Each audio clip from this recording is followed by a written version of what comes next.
Show away the Irish. Show away the Irish. Show. Sometimes it's good to just yell about football. What are you doing? Don't do this to me, Harry. The Ohio State. It's Ohio State. What do you mean the? It's a poison. I almost stroked out and died over it. I'm glad to be at the party. I'm mad we're this late. You ain't a captain of nothing but a sinking ship. That helps the defense without them even doing a damn thing. Doing a damn thing. The call-in line.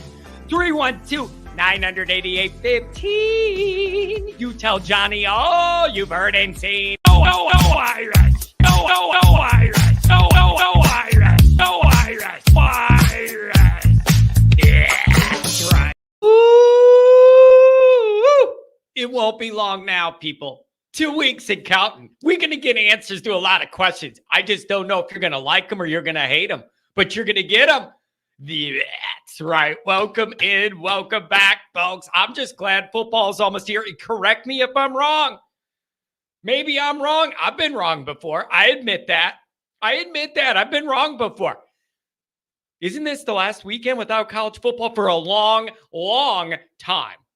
And I, for one, am here for that. I am here for that. Robert said he was in the stadium today. I like hearing that. I like my people in that building. Notre Dame's Wine and Cheese coming to you live from Plymouth, Indiana Drive-In. That like a drive-in movie? Like we watching a movie and we drive there? I like that. Old school. You know what I like about a drive-in movie? That concept? You don't have to be by other people you don't know and like. That's the best part about a drive-in movie. You can do your own thing. You don't have to be sitting by loud people and listening to people you don't like. And if you're at a drive-in movie with people you don't like, that's your own fault. You drove the people there in your car. I love the idea of a drive-in. Not a drive-by. Something totally different. Oh, boy. What do we got? A $20 holler from my Eric lawyer here in Michigan. The O-line concern is being overblown a little. Leonard and Denbrock will overcome any O-line deficiencies. I like the perspective. I'll give you that. I like the perspective. We'll get to it.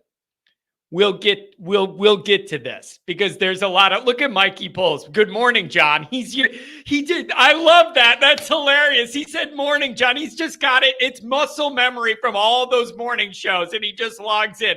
Good morning, John. That was so innocent. I love it. That was so genuine, Mikey. I really love that. Thank you.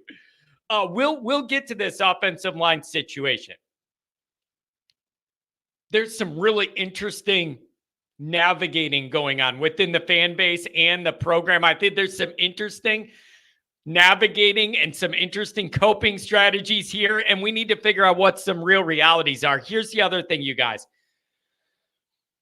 We got a bunch of people on the phones, so everybody's going to have to kind of get to your point, get it going. This is not a Wednesday in the middle of the summer with nothing happening. We got a bunch of phone calls loaded up. So I'm going to respectfully ask everybody, get to your main points, get them going, filter through these calls. Everybody gets a few minutes. We can't do 15 minutes a person or whatever right now. Too busy for that, which is a good thing for the program and the brand overall. It's a good problem to have. Here's what I'm going to start doing. If we get through the calls that are queued up and there's time left in the show, anybody that's still listening, call back again. Like, there's not a downside to moving through it. It's the number one thing people ask for is they say, not every caller's my taste. I don't feel like listening to for more than a few minutes. Keep it moving. So I want to try and honor the number one kind of complaint from the people. $10 holler, V1, rotate V2. I think the issue with the O-line is they're going up against one of the best defensive fronts in the country, and that's making them look worse than they are. So I assume, thanks for the donation. I think he's talking about in practice, our guys now going up against our defensive front every day in practice. And I want to tell you, it's been on my mind. That has been on my mind. The concept of whatever you're seeing out of this offense you like, don't like, offensive line struggling, whatever it is. They're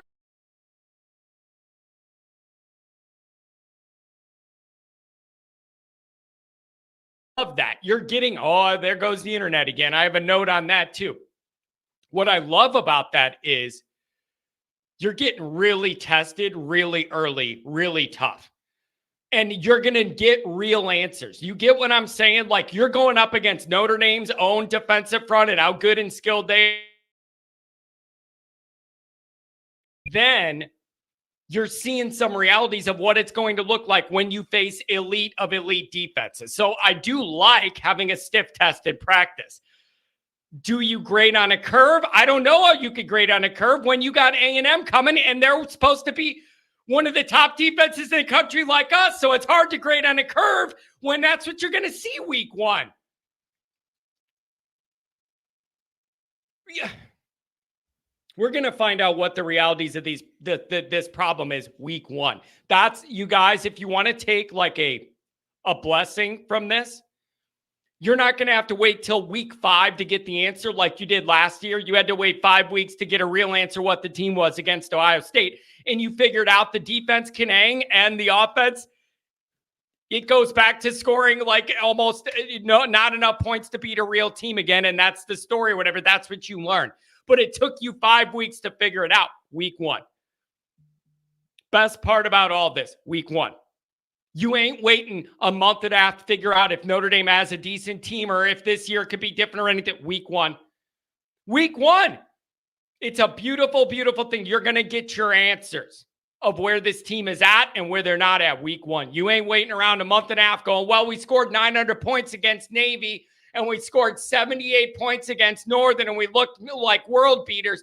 Yeah, no. You're playing real athletes, real dudes right out of the gate. You need to win the ball game. And if you don't, it's uh-oh time at Notre Dame. Bottom line. Bottom line.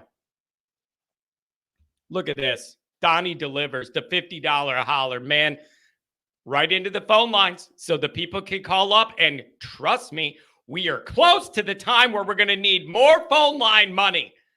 Because after these games, people are going to be calling.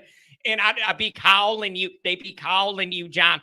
I don't know whether they're going to be happy. I don't know whether they're going to be sad. I don't know whether they're going to be mad. And I don't know whether they're going to be glad. But I do know one thing. Johnny's calling line's going to be popping. It's 312-988-15. You tell this goofball in his basement all you've heard and seen. Oh, man. It's my main man, Martinez, with the $10 holla. Saturday Night Live. Johnny hears. Johnny, let's go, baby. Here come the Irish Saturday Night Live. Johnny, let's go, baby. Ooh, I feel the energy. Do you all feel that? I feel the energy kicking up just a little bit. Jerry Reinsdorf's burner. It's good. It's really good to have you here. God, unbelievable. Jerry Reinsdorf's burner. You guys are unbelievable. Wait a second. I got to get back to Mark. Mark, I'm coming back to you. The Ruffino and Joe show. What's going on, you guys? Mark Holzum's a good guy. Good to have him here. It's good to have a little crossover. And Ruffino and Joe show. Good to see you guys, too. I don't know which one this is, if it's the Notre Dame guy or if it's my old pal, Blake. I got to tell you, though, man, I'm just glad to have football back. Like, I watch these guys stuff, and I see them recording stuff at LSU's practice and Kelly's presser and everything. God bless you, man. I'm just glad football's back. We're all just in a good mood. Football's back. We're in a good mood, man. And I don't hold anything against anybody. And here's the other thing I want to mention for the Ruffino and Joe show, too. And I know they're on this grind that I'm on, too. And I want to mention this. When you do year-round content, like for YouTube, and I know they got their thing going with YouTube and a couple shows and the Believe Network and whatever, when you do all that, man, there are some dog days. And I'm not talking about the dog days this summer you guys make fun of me for talking about. I'm just talking about, man, there are some long months where you're like, bro, I'm putting out good content. I'm not getting the numbers, whatever. Like football drives everything in the SEC. They have baseball interest and that kind of thing. We don't really have. For college, but it's just, there are some really dry months, man, where you're putting out good content and you're grinding and you're not getting numbers and nobody's donating and you're just barely getting by. God bless all those people. I swear, doesn't matter what team it's for, Brian Kelly, USC, it doesn't matter. Anybody that does that year round, I respect, because it is not easy and it is not for the faint of heart to be doing it year round, and you're putting out really good material and you're doing a good job, and you're putting together a good show and you're just not getting the numbers, man. Sometimes you're like, you want to knock on it and be like, is this thing on? Is like, are the numbers ever going to come back? And they always do. So I totally respect everybody who does this grind year round. It is an investment, and you got to take advantage when you get into the season. And we're just happy to be close to it. So, Ruffino and Joe, maybe we need to do a crossover or something where I'll jump on your show for a little bit. You jump on ours. We'll have some fun, talk about objectively what we think about football this year. I think that'd be fun leading into this season. Nikki Dean loves to be heard and seen. $5 holler. John, thanks for the shout out to my grandson, Edward, last week. It was awesome. Our D will carry the day against Texas A&M.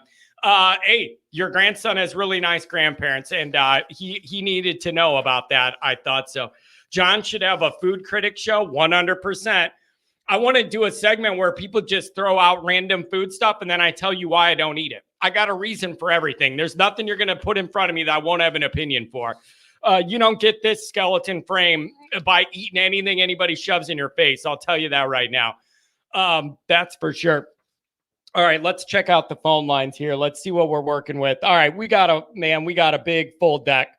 So I need to get through what I need to get through real quick. This is not going to go a half hour. Pat is busy with family. He's got his golf tournament in the morning. I'm going to caddy for. We're going to take care of Pat. So I need to get through what I need to get through very quickly, and then I'll give it to the callers. Again, keep in mind, if we can keep it moving, we got a lot of people today, and I want to make cow tongue on the menu.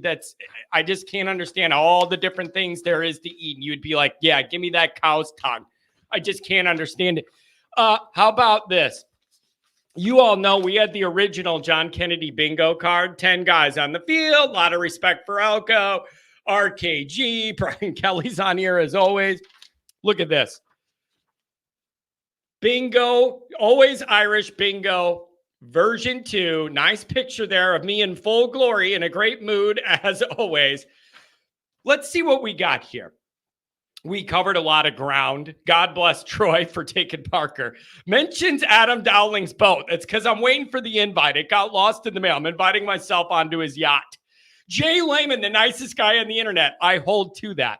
South Bend State Tech University. That's who you pile up all the offensive points against. And then when it's Ohio State, you score 14 and act surprised you can't win. Unbelievably offensive. Wide receiver recruiting rant. You need some. How about that? John's a haggis man. I don't know what that means. What's a haggis? What is a haggis? It sounds like it's some sort of animal John does not want to eat. John's blood pressure skyrockets. Oh, that could go for any day. Dr. John, international player. I'm convinced he is, and he has 4 girlfriends. Almost stroked out and died. That's a good one. I go to that one every day. Lost to Cincinnati at home. I'll never forgive Kelly for it. Golf talk. There's got to be a little golf talk. Give me a break. A lot of meat on that bone. Oh, that's a good one, too. Thread the needle. I use that a lot. Drew Pine height slander, a.k.a. Midget, Gumby, or Wizard of Oz at QB for Notre Dame. Son of a buck. I've been going to that one a lot, too. O-line U rant. Again, bro.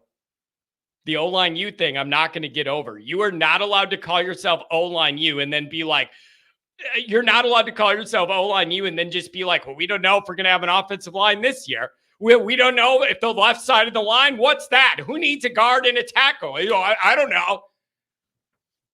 Never mind that year you recruited 2 of them. You're calling yourself O-line U and you recruited 2 guys in a class? That's a full O-line class? The guy that no one wants to play at left tackle and one other guy, Carmody, and you're telling me that's your O-line class. 2 guys. Unacceptable. Flipped off the back of the stadium. I still maintain I might have to do that this year. Cherries on top. That's what I need in the recruiting class. Talent versus experience. Oh, philosophically, that's a good one. Sister Kathleen, let's leave her out of this. Crystal clear phone lines. You know I love them. How about this? Give me a break. This is good work. So this is unbelievably good work from the car, man.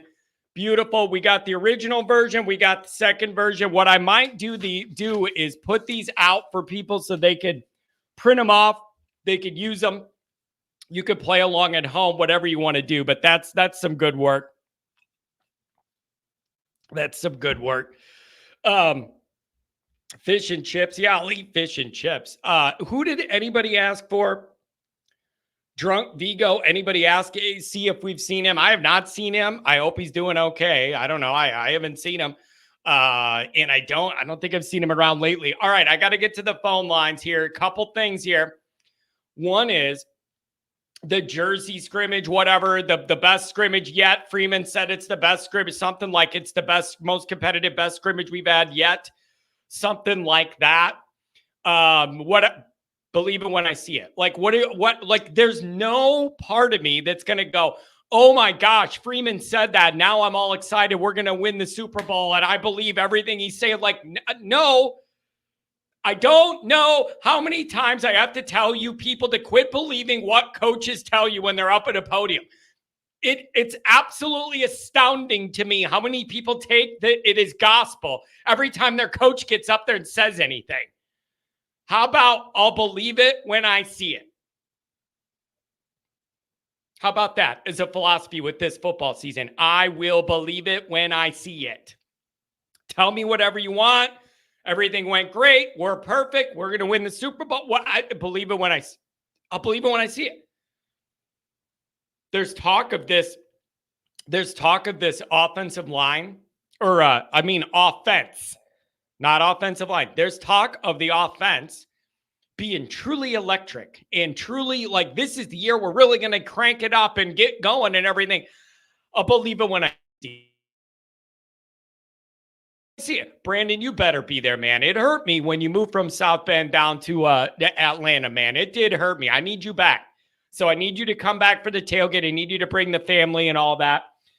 Bring the lady friend. I see that that's a thing now, and it looked like you were getting engaged or something online. You got to bring all your crew, do all that. So listen, it is good to hear encouraging things out of these practices or whatever. I'll believe it when I see it. And the great news is, like we already covered, you're going to get some answers week one. It ain't 4-0, and then number 5, you get Ohio State, and you're going to get real answers. It's number 1.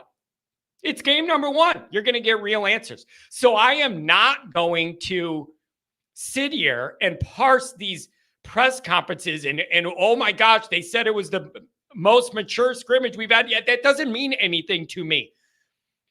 Are you going to run an offense that looks like the real life against Texas A&M, or are you going to do what I'm used to the last 15 years and have a really good defense and an offense that scores like 10 points and rushes the ball for 48 yards, and then you tell me we're O-line you and I'm supposed to be happy with it? What are you going to do? What are you going to do? I'm not here for this. I'm here for actions, not words, man. I am here for actions and not words. You are going to see right away what this is all about. I like Denbrock being hard about the offense, saying it wasn't good enough. I'm not loving what I saw. It could be better. I think they actually won this scrimmage by a couple points, and I like Denbrock saying, I do like that. I do like the fact that he's up there going, I didn't love what I saw. It wasn't all good enough. It isn't all good enough or whatever. I love hearing that. It's the pump up stuff that I have a problem with because we've heard it a million times and they never deliver. Like, you can't ask me, why are you being like that? What do you mean, why? Were you born yesterday in Notre Dame land? How many times have you heard that things are looking good until you get to a big game moment and they weren't good? Our whole life. Why did somebody in the chat say they weren't going to be able to watch the A&M game because they're going to be at a Phillies game? You got 80. What do you got? 81 home games a year, and you picked the one to go to the first Notre Dame game against the SEC? And what are you doing? What are you doing?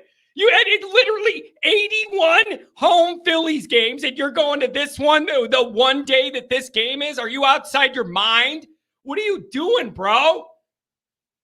So seriously, I'm just not getting excited about anything anybody says about this team, what it could be or whatever. I am going to get all the answers week 1. I don't need talking. I'm getting answers week 1. Is the O-line going to be good enough to win with and run the offense Denbrock wants to or not?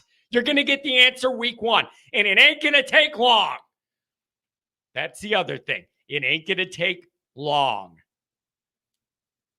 It ain't going to take long.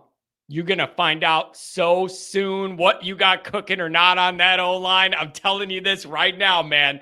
You're going to find out. You're going to find out. And again, for the 80th time, then I'll go to the callers. The O-line does not have to be great. They don't have to be elite. They don't got to win the Joe Moore Award at night 1. They don't have to be fully gelled. They don't have to be self-actualized as a unit. You don't have to do any of that night 1. You just got to be good enough. You just got to be good enough. That's all I need you to be week 1, and then everything will calm down. The heat will be turned down a little bit. Everybody will be able to take a deep breath, and then you'll be able to get into this gelling as a unit and figuring out what the realities are of this offensive line situation, and you'll be able to figure out. You won't have the stress of playing A&M's front when you get to Northern Illinois at home. That's kind of what I'm saying. Things lighten up. Even Purdue on the road, I know they're going to throw everything they have at you or whatever, but like it isn't what A&M is as the moment. You can take a breather and kind of take a minute to adjust and figure out what you need to do and it without it being such this high intensity situation. That's all I need you to do week 1. Just be good enough. Just be good enough. What you cannot have is just a catastrophe. A catastrophe, meaning it's like the Georgia games where you rush it for 48 yards and 52 yards, and then you tell me you're O-line U, but when you're playing a real team, you rush it for 50 yards. That's not what O-line U does to me. I mean, I take so much crap from our own fans about this. Dude, you cannot call yourself O-line U and rush the ball for 50 yards in your biggest game. Are you out of your mind? That's insulting to offensive line play. No. Bro, you just can't get this guy murdered. You can't get this guy's leg snapped in half. You can't be having guys coming off the blind side. I keep picturing that movie with Lou Holtz in it. You can't have any of that. It doesn't have to be perfect. It just can't be terrible. It just can't be terrible. You know what I'm talking about. Notre Dame's out there in a loud road environment. Everybody's yelling. Everybody's loud. And then the Notre Dame line's pointing and nobody knows anybody's assignment. And I thought you had the guy. And our quarterback's crumpled in a pile behind the line. They're all pointing. I thought you had him. No. Ugh. And they're helping the quarterback up and his legs bent the backwards way. Like Gumby bent backwards. And then we're up there, and even though we have the radio and the helmet now, nobody can hear anything. And timeout, false start, timeout. And then with about 5 minutes left in the first half, Notre Dame wakes up and it starts playing real ball. No.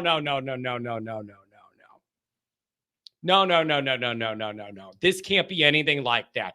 I have seen that routine 20 times in the last 20 years. It cannot be what we're used to seeing Notre Dame be in a big game moment. And again, I say big game moment. I don't know how good A&M's going to be. I don't know how put together Elko's going to have all this. Week 1, game 1. I don't know. Week 1, game 1, year 1. I don't know how much of this Elko's going to have all put together. I can't gauge that. I don't even think they could gauge that. I can't gauge that. But I know from our side how these things have gone, and they've gone horribly. I need you to appear like you could play right away. Quarter and a half's too much for you to wake up on the road and adjust everything. You don't got time for that. Ain't nobody here for that. Do not have time. Hit the like, get Johnny that channel traction. I really appreciate that, wine and cheese.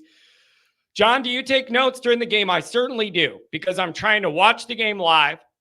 I'm trying to tweet live, do stuff on Facebook live, and I'm writing notes for the call-in show after the game. So there's no time to drink beer, any of those shenanigans. Like, there's no time for that. You got to tweet. You got to watch the game. My phone's usually blowing up, and I got to do all my notes.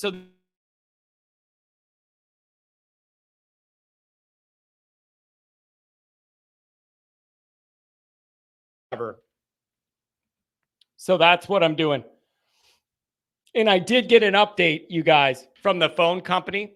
I got an email saying that they're going to be working on the internet in my neighborhood and that you may experience disruptions. Are you kidding me? They may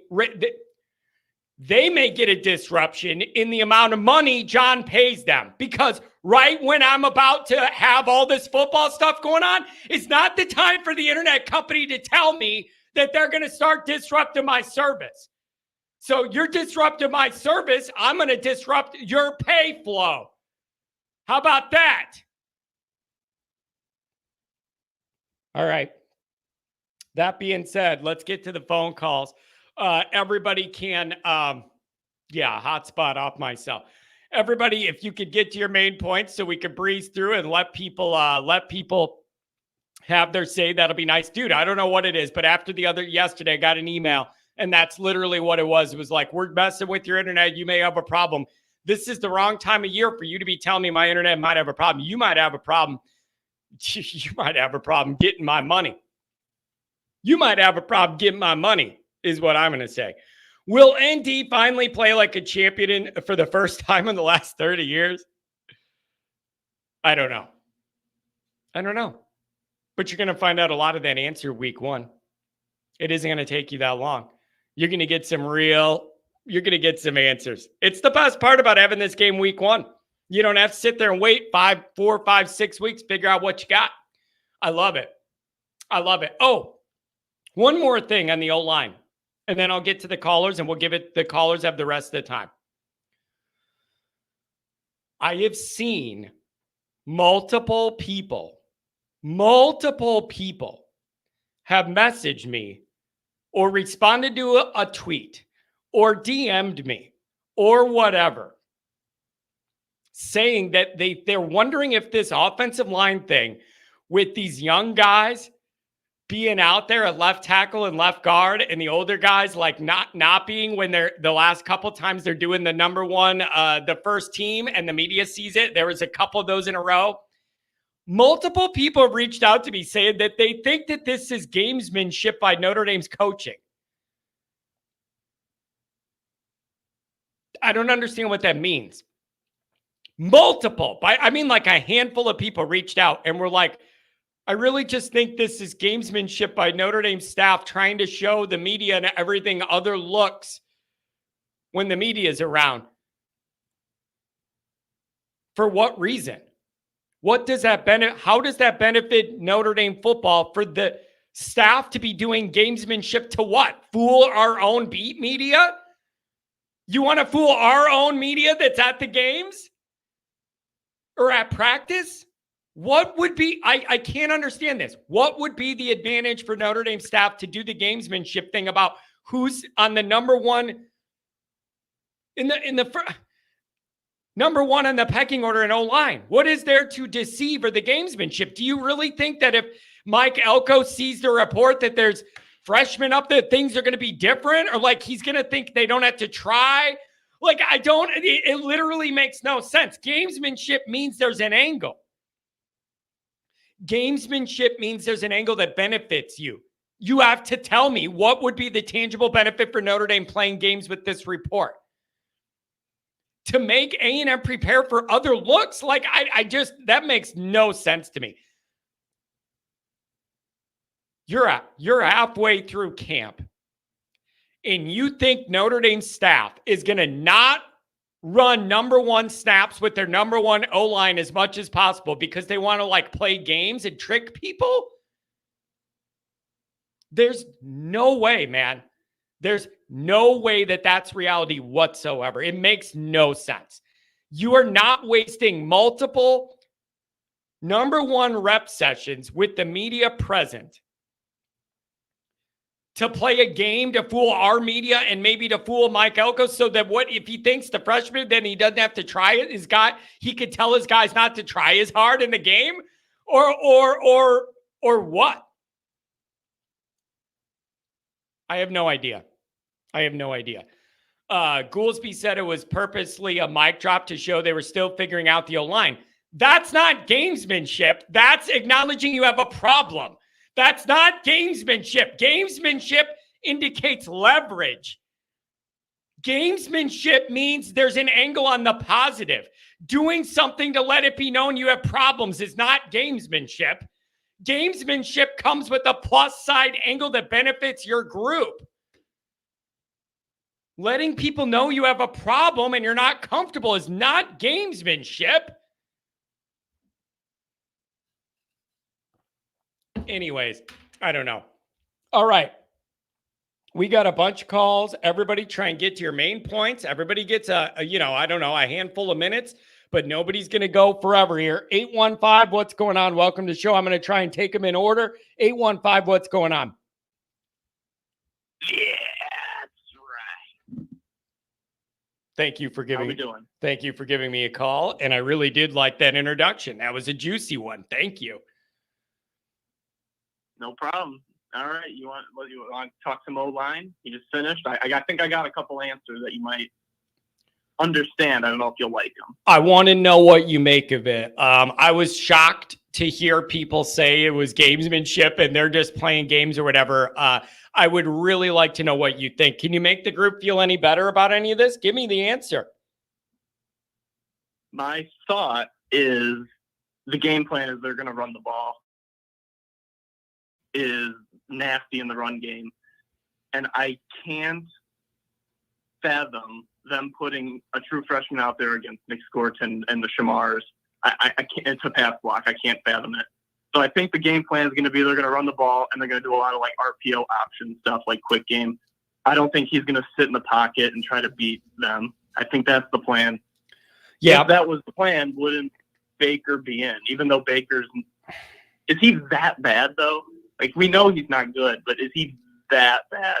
I mean, dude, listen, they went out of their way after Jagasaw went down. They went out of their way to say that Baker was the answer. And then like a day or two later, they were like, no, this is not the answer. Like, that's really rough, man.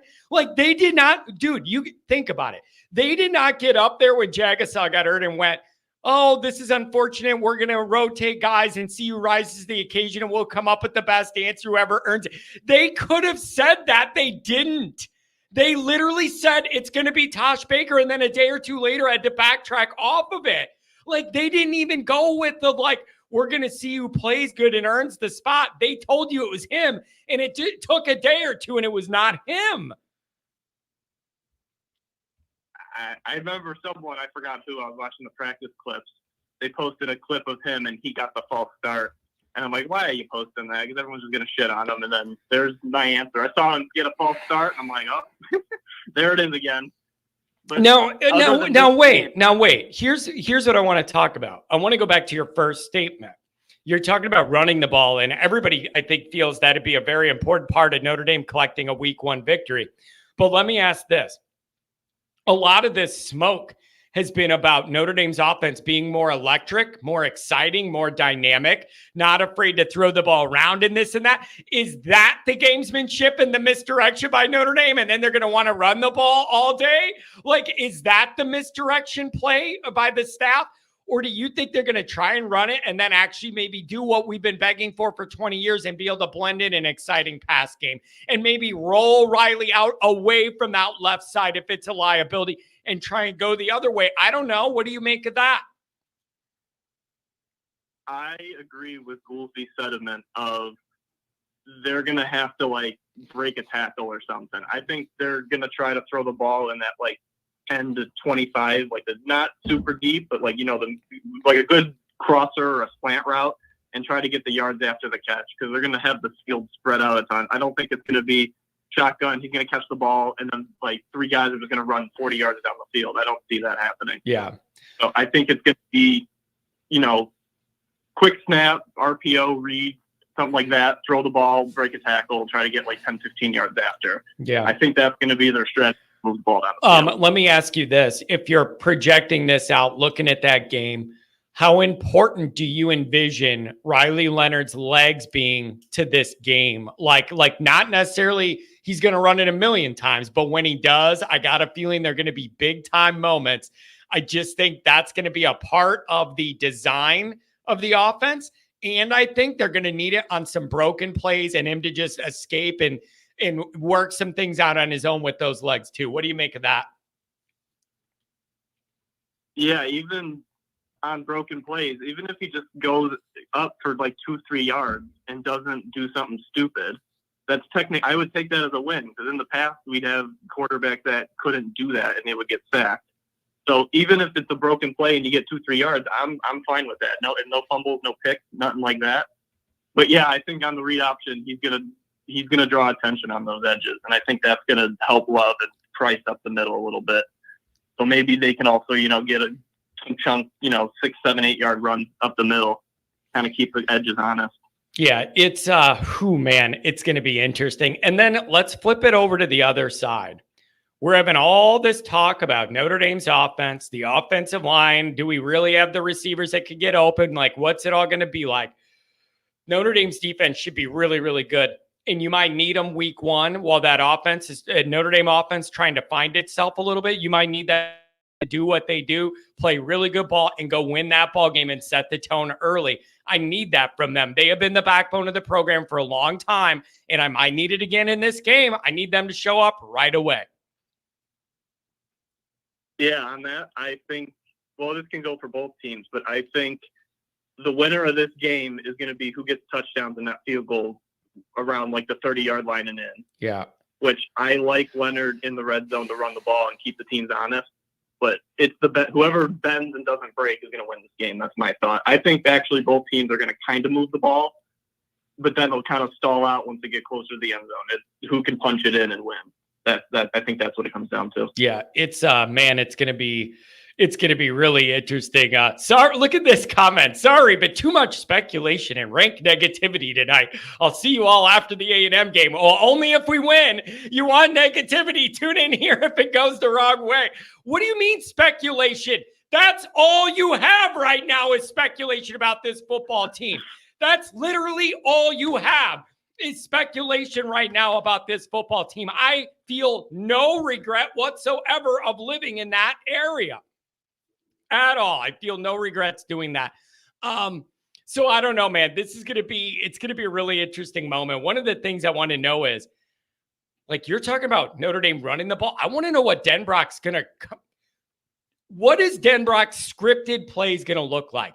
They say they script out those first dozen plays or whatever. I really want to know what he's going to want to run early with this Notre Dame offense.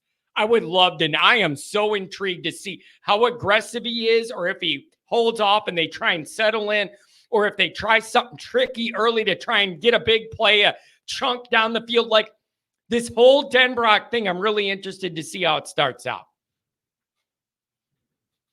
Yeah, I think one thing that people don't think about a ton is sending like a Mitchell or a Faison just down the field just to take the safety with them. Yep. To open up that intermediate, which I was kind of alluding to earlier, which is what I think they're going to try to do is, get it over the middle and get the yards after the catch. Even if Mitchell doesn't get the ball, he's still taking the corner with them, and then sometimes the safety if they're in a cover one or cover two, which opens it up, which I think that is, he might not even catch a deep ball in this game, but if he does that and opens up to the middle, I mean, he's doing his job. Yeah. Yep. No, we've seen Denver. He always at least puts one guy on a deep route just to keep him. You have to pay attention, which I like. Yeah, I'm just so interested in. I did the chess match here and how aggressive each guy's going to play it. How aggressive Alco's going to want to go with their defensive front early on. In just what Denbrock's going to try and do with the offense. What does he think he could run with the offense versus what is he scared we may not be able to block up? Like, I find all that really interesting. Anything else on your mind, man? Really good call to start the night. Yeah, two more things. Mark just hit one of them. the press needs to get some cojones. They ask such boring questions I that know. have nothing to do. Like, they don't ask football questions. We're 2 weeks away, and this is the last time they're asking questions. Nothing. Like, half of them weren't even about football. One of them was about the swimming team, which they only asked Denbrock because Butte had the issue at LSU, which is like that was just a wasted question in my opinion. Yeah. People agree with that. Andrew brought up what was it, Fortuna asking about, how does it feel to be in the video game or whatever? Like, dude, Marcus, you are entering year 3 with all of the weight of the world and the pressure coming down on you. And that's the question we get asked by a national guy is about the video game. Like, it's whatever. That's why these pressers are just cheesy, man. And I don't know why people buy in and believe every word. And I'm a media member now, and I'm saying that. Like, we cover the pressers from Sports Illustrated. I get it. I understand. Other than injuries, I really don't know what you're pulling from those things that matters that much other than injuries, to tell you the truth. I don't. All right, this will be my last point, and I'll let you go. In a total season sense, from game 1 to game 12, I still think this offensive line is going to be pretty average to below average. And the reason I think that is the last line we had was really good was 2020. I think we can kind of agree on that. 21 was bad. 22 and 23 were pretty average. Is that a fair statement? Sure. So I looked it up. 2020, which was mainly the 2018 line, that went to the playoff, and then 2020 went to the playoff. The combined starts for that 2020 O-line was Eichenberg had 26, Hainsey had 25, Kramer had 26, Banks had 19, and Patterson had 13. This O-line combined has what? 6, 7? Yeah, it's not a lot. Pendleton and Knapp, they both have 0. Craig is like 2 or 3. Strauss has like 2 or 3, and Wagner has 0. So even going from game 1 to game 12, I still think this O-line is going to be pretty average to below average. I think if the plan is to keep Knapp and Pendleton on that left side going forward, I'm cool with that. But if it's not, then I don't know what they're doing. Man, I mean, we saw it in 2018 with Rudolph. The line, and then Rudolph they were great because they played. Rudolph is thought to be a really good teacher of offensive line football. I've heard a lot of respected football people talk about that. It is reasonable to assume that they will get better as the year goes along. It's just a matter of how much and how quick, especially if nobody else gets hurt and you could run the same line out there. They should get better the more they play. How much and how quick would be my questions. Thanks a lot, man. Anything on the way out? Thank you. Good start.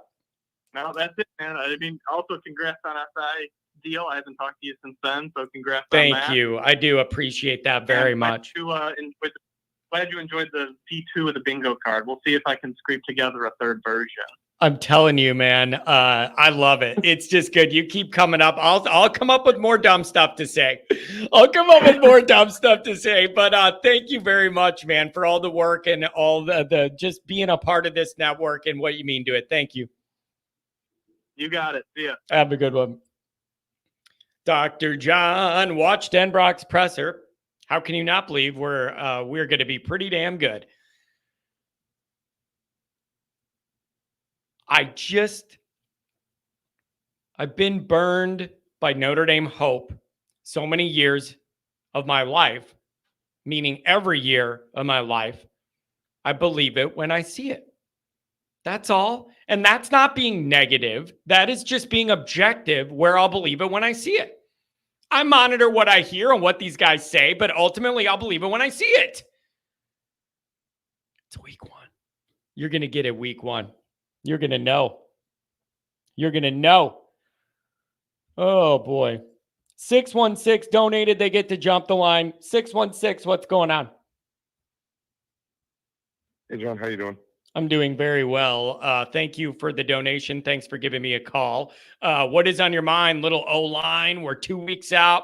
You have any visions about the A&M game's going to go? I'm your dance floor, buddy.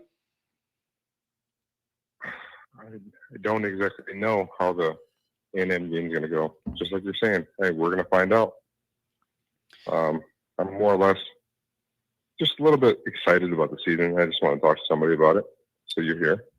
Hey, that's what I'm here for. I mean, what's on your mind most? I've been spending a lot of time thinking about this Notre Dame offense. What does Denbrock think and want them to run early on against A&M? That has been in my mind the last couple days. I'm so intrigued to see his confidence level with the receivers and the quarterback play and the O-line and how much he trusts it or not, what he thinks we can run out there. I'm really interested. I hear what you're saying. I'm really interested in how good our defense is going to be. I'm sorry for deflecting and saying, they should be. That's fine. They should be really good. They should be really good. They're trying to go from really, really good to elite. The front seven. We have a 5 linebacker rotation. We have 2 of the best defensive tackles probably in the nation. We have an up-and-coming defensive end, Bubakar. We have R.J. Oben. I think our defense is going to be very, very good. Everybody's talking about, hey, did you see Denbrock's presser? We're going to be very good. Did you see Golden's presser? He didn't really have much to say about anything. Besides the fact that we might have some things to clean up, or there's going to be some things that are confusing the defense. So I'm just really excited about the defense. It's going to be hard-nosed. We have running backs. Is our offensive line going to be good enough? I'm not going to talk about that. I'm not going to waste my time. Everybody's wondering about that. Everybody's wondering about freshman left tackle. I like Sam Pendleton at left guard. I do. I'm kind of wondering where Rocco Spindler is with all this, but at the end of the day, it's just like, are we going to be able to run the ball? Are we going to be able to control the line of scrimmage on both sides of the ball? That's all you got to worry about. Is it going to be hot? Yes. Ooh, it's going to be able to control the line of scrimmage? Who knows? I don't know. Man, here's what I'm going to say. You better be really confident you're going to control it on at least one side, right? Like, come on, man. Like, if we don't know what we're going to get out of that offensive line in the offense, that defense has got to come to play. And I speak about it every week this summer. What I say is, what I like most about the defense is the blend of veterans with skins on the wall that I trust on all 3 levels, blended with some athletic, young, high upside youth on all 3 levels. I see that, and I love that. That gives me a lot of confidence about that defense on all 3 levels. And I just better against the run. If there's one thing that makes me a little nervous, sometimes they got ran on a little too much for me. A big run right up the gut in all 3 losses sticks with me. You got, even if those are first down runs, but not 80-yard touchdowns on you that break your back in the middle of the game, eliminating that would be good. And then if you're getting nitpicky, get more high-octane turnovers and tackles for loss against the best teams we play, not loading it up against the bad teams, but like, get them against the better offenses we play, or the bigger game moments, I guess. But it's nitpicky things with that defense. It really is. Because I think they're good. It's just a matter of how good. We got to jump on them immediately. We have to jump on them immediately. How does Notre Dame handle this environment? You're talking about 10-0, 17-0 going on the road into the SEC. What is it? No, I'm not talking. I'm saying that'd be the ideal scenario. We can lean on our defense after it's 10-0, 17-0, 14-0, 7-0. It doesn't matter. We can lean on our defense. And then they bring it home. We get them one-dimensional, and then we rush the passer. I like that. That's all I'm saying. I mean, get them one-dimensional, rush the passer, and then we'll see how it goes from there. I mean, if we have Xavier Watts, and then we have Ben Morrison, and then we have we don't know if Christian Gray is actually going to be that guy, but everybody's saying that I think he's next. Doesn't He seem like he's next Yeah. with that athletic long frame? And everybody's yeah, he seems distracted like by Watson Morrison. That's the other thing. Everybody's talking about Watson Morrison. I think he's going to set up to make a lot of plays because everybody wants to avoid wherever Morrison is or whatever. I think he's going to have a big year. But here's the question I really want to ask you. How do you think Notre Dame's going to handle this environment? You talked about trying to get ahead on them early by any amount. Do you think the overall team is going to be ready to go for this moment and all the electricity and the emotion in that building? Or do you think it's going to take them a while to settle in? I've been racking my brain. I don't know what I'm going to get. I think it might take a while for the offense to settle in, personally. I think it's going to be a low-scoring game. I think it's going to be something like 21-14, 24-17. It's going to be very low-scoring, in my opinion. Yeah. That's just what I see. I mean, I just don't see a new offense being implemented with a new quarterback, with a very fresh offensive line. I just don't see how we're going to, like, run away with it. But if we do, man, the whole fucking nation's in trouble. Excuse my language. The whole nation's in trouble. Man, what a moment. What a moment that would be. If we run away with that thing, go down to College Station and, like, beat the living daylights out of them, then we put everybody on notice. Literally. Who knows if it's going to happen? I don't know. Nobody does. Everything is hyperbole. Everything is like, are we going to do this? Are we going to do that? What about our offensive line? Everything is like so hearsay. So he said, she said right now. I don't know. I'm just excited, man. Yeah. And if we can run the ball and control the line of scrimmage, we'll be all right. Because we have a good defense. We already know that. Hey, I'm with That's you. all it is. I'm with you. And again, if you win this game, and it doesn't matter the amount by, if it's 1 or by 30, if Notre Dame wins this game, they have the inside track to hosting a home game the week of Christmas at Notre Dame Stadium. Like, that is what's on the line. If they win this game, no matter what it looks like or the amount, they will have the inside track to hosting a playoff game in South Bend. And that would be a beautiful, beautiful thing. Anything else you got on your mind, buddy? Who is your dream scenario for a first round matchup? Dream scenario. Here's the problem with that. Aren't you going to get like the group of 5? Like, that's the problem is the dream scenario is we're the number 5, and then you're going to get the group of 5 throw team. that to the side, John. Throw that to the side. Probably LSU. You want LSU at Notre Dame Stadium. You want LSU. You want Brian Kelly at Notre Dame. I've already thought about it. Tough. You want. I might actually go to that one. You want Brian Kelly coming back home. Could you imagine the media circus that would be?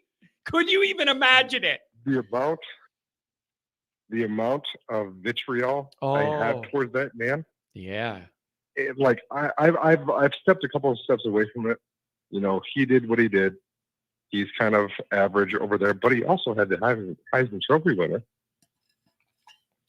They have better lunchrooms. Yeah. Or how about Michigan? Give me Michigan too. That would be a big one to have at a home playoff game too. That's exactly what I'm saying. I want Michigan first round. Yeah, those. I want somebody that's going to be like rivalry, real rivalry. But I don't know. I'm going to let you go, man. I'm out of here.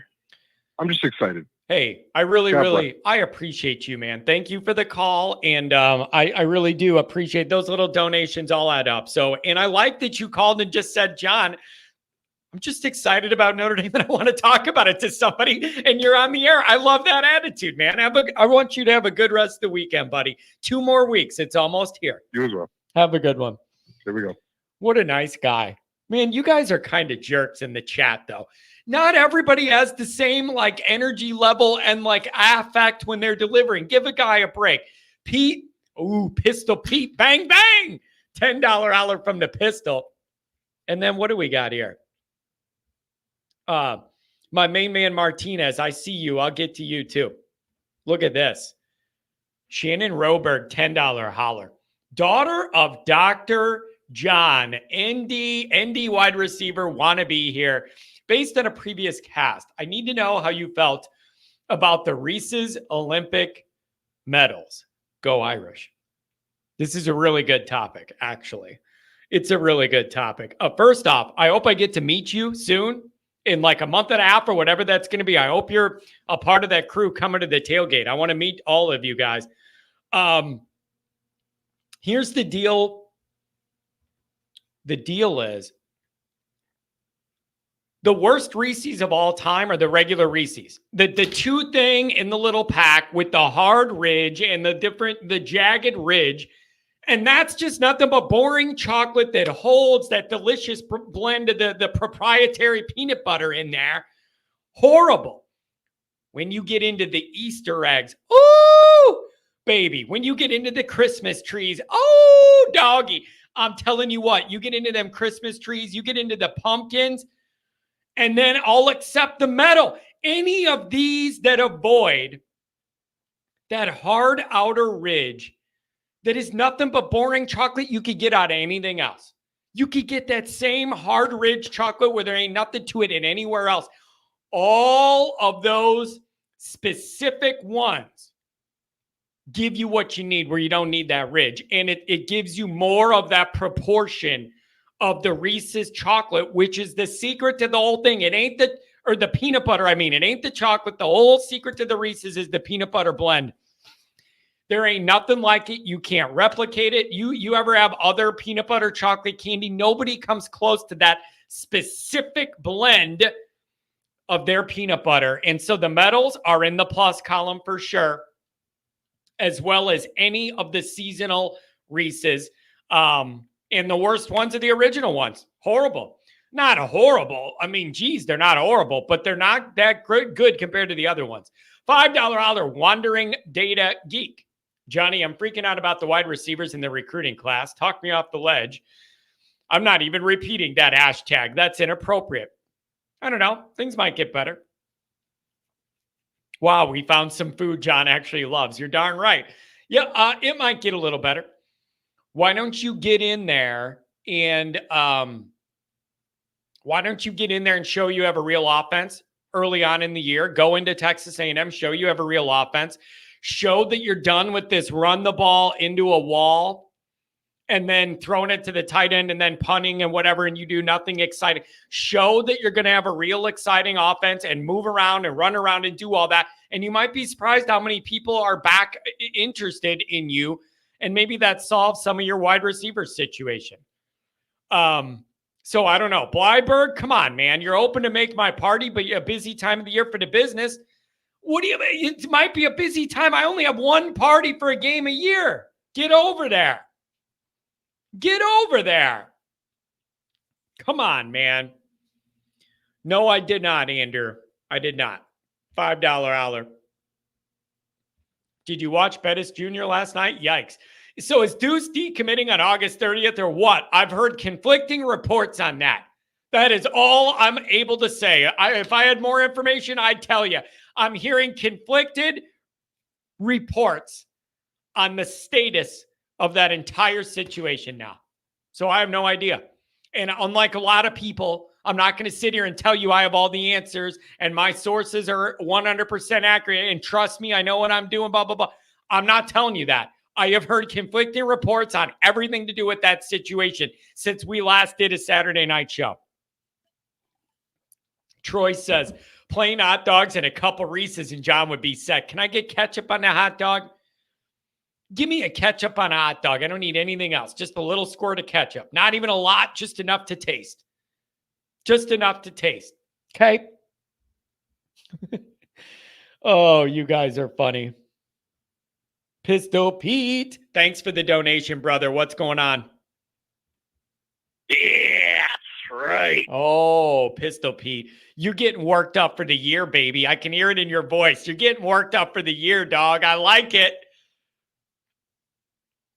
Yes, I am. And obviously continued congrats to you on the SI job. And, well, here's something I may have asked before, but ask anyway. Well, first, if you could have your choice of Brian Kelly, Jim Harbaugh, or Paul Feinbaum on your show, who would it be? Brian Kelly. It would be Brian Kelly. I have the most to discuss with Brian Kelly because it's hard to have a conversation with an alien So that kind of takes Harbaugh out of it because it's hard to relate to an alien from another planet. So it would be very awkward to talk to him because you don't even know if he's connected to reality. That's number one. And then number two, Feinbaum's just kind of like, he is what he is, but I don't find him incredibly interesting because he's just been doing his same bit so many years that I just don't find him that engaging or interesting. Brian Kelly's the one that I would have the most fun engaging with and doing a back and forth and just seeing if I could push him a little bit and see if I could get him going. But I would be fair. Like, I would come up with fair questions, but see if I could get him going with them. Like, I would have fun with it. But dude, yeah, for real. Like, Harbaugh, he's an alien. I wouldn't enjoy that because he's so weird. And Feinbaum is just, I don't think he's that interesting, to be honest. So that's my answer, Pete, and I'm sticking to it. Yes, I mean, well, Feinbaum is just interested in the conference, which, let's call it our own acronym, Schools of Easy Classes, other than Vanderbilt. Oh, you're not kidding about that. You're not kidding about that. It's so, I don't know, Pete. Yeah, man, I got to tell you, Pete, it's getting to me, man. It's getting to me. We have 2 weeks and I have a million questions and no answers. Do you have any answers to provide me, Pete? What is your anxiety level about the offensive line? Have you been thinking about as much as I have, or am I overdoing it? You could tell me if you think I'm overplaying this, Pete. I'm worried about it. I'll just say you're thinking about it more than me. I'm worried But, about I'm thinking about it some too. And, there's definitely reason for concern. So I just don't want this to, granted, Harry's not here, but I don't want you to have a song of Rudolph, you're going to go down in history and not in a good way. That's a good one. You're on to me. You're on to me because I had the "don't do this to me" Harry rant last time when the O-line let me down in a big moment. If this line lets me down in a big moment, you know it's going to have to be a Rudolph the Red-Nosed Reindeer remake, and it ain't going to be pretty. You know, it's not going to be pretty, but I'm going to have to come up with some Rudolph type theme situation here to be able to go at it. Pete, they don't have to be great. They just have to be good enough, man. I don't expect them to be perfect, Pete. They just got to be good enough to let the offense run and operate. They don't have to be perfect. Huffer Billy Paw says Kelly would never do it. He'd be too scared of John. He would definitely never do it. The assumption of this would be that if he did agree to do it in good faith, like, I already built that in, that Kelly would never do it if he knew it was me because he knows who I am and doesn't like me. But this is the assumption would be that in good faith, he agrees to do it and we're going to play nice. That's how I'm taking the question. Anyways, Pete, I don't know what we're going to get. It's just, it can't be catastrophically horrific. It's just got to be good enough for you to be able to operate. You just got to be good enough to operate the offense.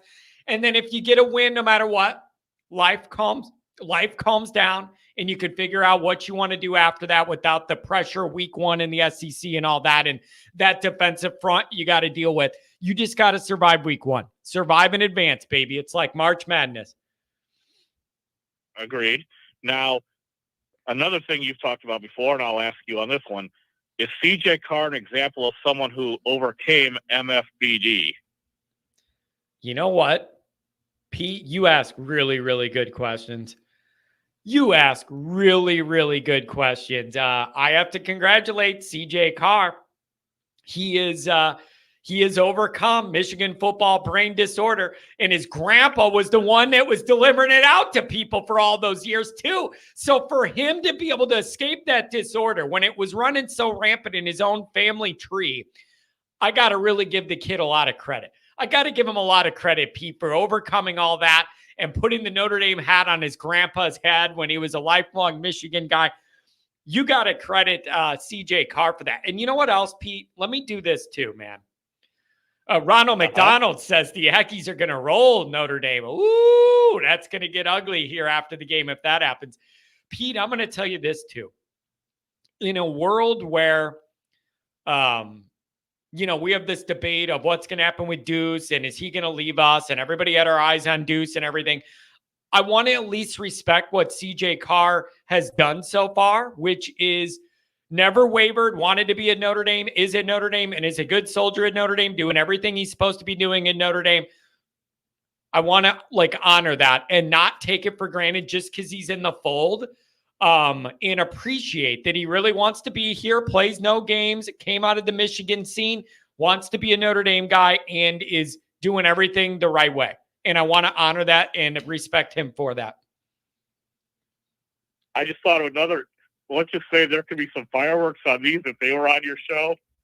The Florida State or the Purdue band director. Oh, don't get me started. I'm telling you what, man. I'm telling you what. I just can't. The big drum, and again, don't get me going. You're all engineers, and then you create a drum that nobody can get through it, any door anywhere in America, and you're mad at me because you built an oversized drum. I don't care about your stupid drum, and I don't care about the dumb Florida State and your stupid. I hope I'm telling you, I told you before, I'll shove a snowball in their trumpet hole if they try it at Notre Dame in November. It's probably not going to be snowy, but I hope it is. But we don't want the speaker in a tuba, like you said it was for the ACC championship game last year. Telling you, man, all these people piss me off. It's just how could you be like this whole college band and the only thing you do is come up with, and they all look, the thing is, Pete, they all look so serious when they're doing it. Like it's the first time they've ever done it. And it really is going to change the game if they sit there and go, I hate it. I hate it. Well, thinking on the positive end, that we beat Texas A&M, would you actually get a little Trojan horse to ride around for when they play against LSU that next day? I'm telling you what, man. Pete, you have no idea how good of a mood I'm going to be in if we beat A&M. I might have to live stream. I'm glad you brought this up, Pete. I might have to live stream the the LSU USC game. I might live stream that and comment on it live here on YouTube, only if Notre Dame wins. If Notre Dame loses, I am not going to be in the mood for any more football till I absolutely have to cover it again. If we win, I think I need to get on here live and cover that on a live stream and have a TV going and react to it, and we could all do it together. I think we should. Yeah, and well, like I can't remember what was it last year where Florida State blew out Kelly in the second half. Correct me if I think it was last. Correct me if I'm wrong. Wouldn't this be, somebody tell me in the chat if I'm wrong, would this not be the third year in a row Kelly loses the opener? If he were to lose to USC, but if I had to put money on it, I would bet that Kelly beats USC. If I had to put money on it, I would bet. This isn't what I want, but I would bet Kelly finds a way to beat USC. But isn't this the third year in a row? It would be 3 opening losses in a row, I think. That'd be really, really bad for him. Yeah, I think so. And he darn near lost his last opener to Florida State when he was coaching us. I mean, thankfully we won the game in overtime. Yeah, it's man, I'm telling you, there's a lot of really interesting stuff in college football, Pete. So I don't know what we're going to get in this game, man. I really don't. I think the defense might have to win the night for Notre Dame, and then we see what we get out of this offense. I don't know, man. Anything else you wanted to cover, Pete? Thanks for the donation and always touching base. Well, I'll be on campus the Friday before the home opener, and I'm actually taking off the Thursday and Friday of the weekend of your tailgate. So I may try to have some beforehand. What's the place you're getting pizza from on that Friday of your tailgate? What's that place called? I forget what it was called now. I forget what it was called. I'm doing a bad job on the promo here. I forget. It's on the edge of my tongue. Somebody remind me in the chat who that pizza place is I said I went to last time. I'm doing a bad job on the promo, Pete. I forget. Yeah, and obviously you'll have to let me know the address to the place that you're having the Friday night get together that weekend too. It ain't Little Caesars, you guys, and it isn't Casey's, although they got a wicked. Dude, Casey's cheese pizza, that is a Midwestern Romano. You guys are driving me crazy. The little pizza place in South Bend that I said was really nice, Tombstone. Yeah, Jack's. Give me a break, you guys. Start it with a B. Bonobos, Barnaby's. That's it. It's Barnaby's, Pete. Thank you, Jay Carr. It's Barnaby's. That's it. Barnaby's. I've never had their pizza, I don't believe. So, well, you need to check it out. It is quite fantastic. Jared says, dude, monocles is like an Illinois thing. Monocles to me is like cardboard with some cheese melted on top. Like, I'm not a huge monocles person. It's literally like a piece of cardboard and then some cheese. Like, I don't understand it. Casey's cheese pizza. Ooh, baby. I love that, though. Pete, thanks a lot, man. Enjoy the rest of your weekend, brother. And I'll get you that address as soon as I figure it out myself. That's right. And for anybody listening who's never been to one of these Don tailgates, come. You will not regret it. I appreciate that, Pete. I appreciate your loyalty, brother. Have a good rest of the weekend and enjoy these next 2 weeks of peace because chaos is coming. You got it. Let's go Irish, John. Go Irish, baby. Oh, Pete's such a nice guy. I love Pete. Jared O'Connor, $5 holler. And a golf invite, by the way. The $5 holler is nice, but I kind of like the golf. I kind of like the golf invite. If you could have one former ND player back for week 1 to win this game, who would it be within the last 10 to 15 years? Everybody's saying Joe Alt. It'd be really, really nice to have a left tackle you could trust in this kind of moment. Everybody's saying Joe Alt, and it's really, really hard to go against that, to be honest. It is just your biggest need, and you could argue your best player. Like where you just look, dude, Barnaby's is so good, Hupper Billy. It is something about the way they make that pizza. It's so crispy. I don't know. There's something really good about it. John, coming to see you at the Louisville game. I don't know if I'm going to be there, so you might. I don't know if you're going to see me there, but you would see yourself there. What you guys need to realize is when I go to the games, I literally lose money. So it's like yeah, you want to be in the media scrum. You want to be up in the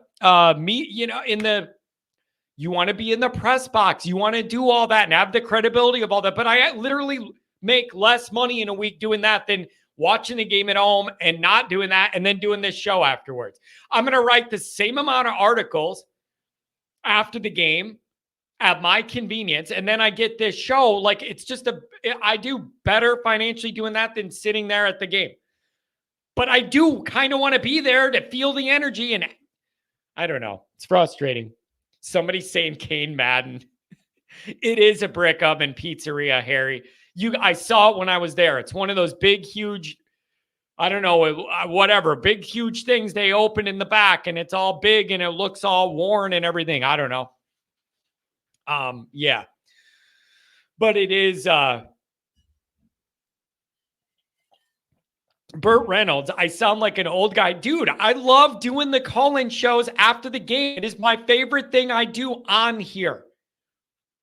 Is those post-game shows right after the game. It is the most energy we're ever going to have on this show. I would suck to miss that. So just so I could say I sat there and was in 4 hours of traffic that day. Kane was not able. Sly, that's one of your better ones, Sly. And you're good. You have a lot of them too. My main man, Martinez, what's going on, baby? 385, make it come alive. Yo, Johnny, what's up, man? What's going on, baby? 2 weeks? 2 weeks? Yeah, 2 weeks, man. Hey, two things. You're gonna laugh at them. Two things. First question. What are you drinking on right now? Water. Completely sober. I don't drink during these shows. I'm drinking water out of this thing. I swear. I would tell you if I wasn't. I am literally just going off water and my excitement for the impending college football season. I swear. Then where's Pat at? So we can see his red face. I know he drinks up daily. Yeah, He tell me, calls it- Pat's in training. He's got his big money golf match tomorrow morning. I'm leaving at like 7 a.m. to go there and caddy for him and get him all lined up and make sure we're gonna win. And so I got to get to bed early tonight, and I'll be out there early to help. I'll caddy for Pat, and he's not allowed to lose a golf match when I'm in charge of his bag. So I'm gonna get him right.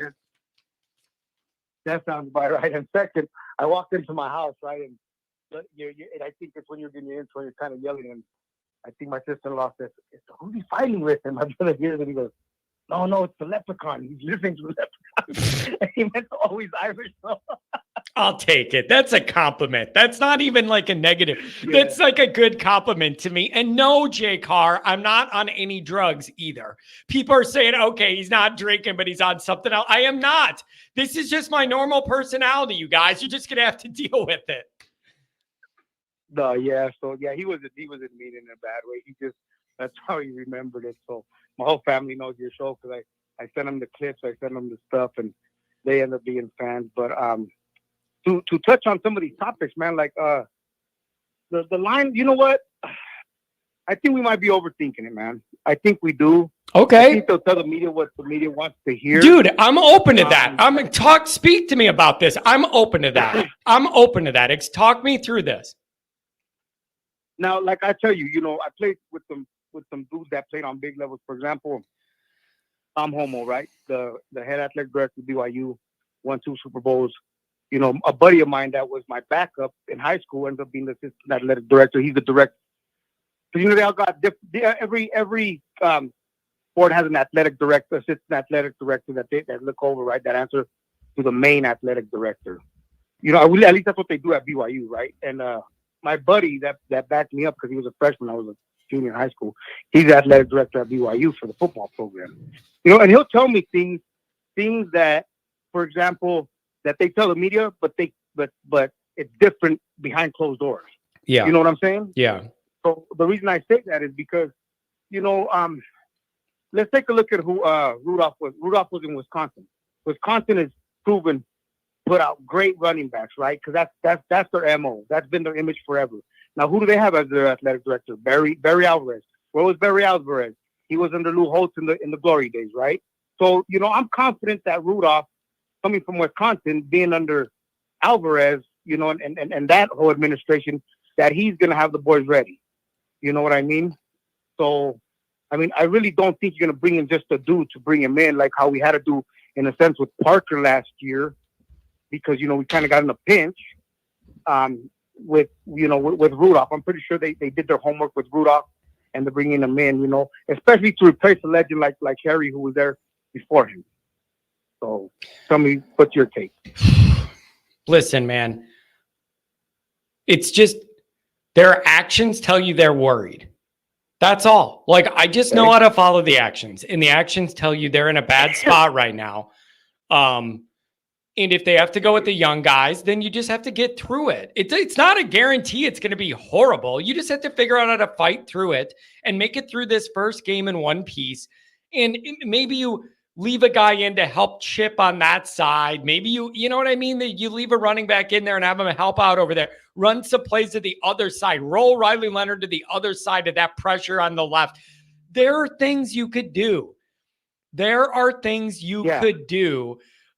It's not a death knell for the ball game if you have to do this. I'm just telling you, the way that the staff's actions are telling you they don't have a lot of good answers they're comfortable with. And it's a bad week 1 matchup to have when that's your worry. That's all I'm saying. Right. And so my take on this is also remember that Elko has to blend 32 new guys that came in, 32 plus, 32 new attitudes, 32 new playing styles, 32 new. Dion was Coach Prime was able to do it going into TCU, but let's be honest, he battled a depleted TCU team, going down there into TCU. But he still has to blend in all those attitudes, all those playing styles, all that effort into getting 32 transfers to play together as one. You know what I mean? He really does. So, with that being said, like I tell you, I'm not worried. Someone said it. I think I was listening to Lucky Lefty podcast, or was it Irish Breakdown? One of them, because I like to follow all of them, but yours is my favorite. You have two of the best tight ends in America. Well, I'm not going to say Eli Raritan is the best tight end, but what Malik told me was like, what he said something was like, not told me, but excuse me, on his show was this, is Eli Raritan that big, or does he just look like it? And then I think I mentioned that to you, and you told me that Eli Raritan really is that big, right? Isn't he like So, I mean, 6'7"? we're six, Dude, he's like 6'7". Yeah, Like, he's massive. He's huge. yeah, so he's basically a lineman himself. So what do? You throw in Eli Raritan and Mitchell Evans on a jumbo package to bring in that extra protection. Hopefully that our guards or whatever or whatnot can hold up in the middle. And our backs are always solid, man. You know, like I said, the heartbreakers are, man, Jabron Payne. You know what I mean? Because that dude's tough as nails, right? Losing that helmet, going into that fucking touchdown against Ohio State. I mean, at his size, man, he's awesome, right? But, I mean, you bring in those two big guys, give you a little bit more protection. And I'm pretty sure it's like how we said.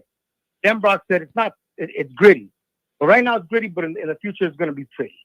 You know what I mean? Yeah, So, I like that. I like that. And then now listen, now I'm getting a little pushback Go ahead. here. I'm getting a little pushback here of like, oh, great. That's what we let him give it to us. like. That's what we want is more of these multiple tight end sets. Like, we're not excited about that. But if the other alternative is getting Riley Leonard blindsided and nailed on every other play, you're going to have to do something you don't like and leave a guy in that you want to go run a route. Instead, you got to leave him in the block because you can't get your guy beheaded in the first game of the year. If that's what you got to do, that's what you got to do. I don't love it either, but if you got to keep your guy alive week one.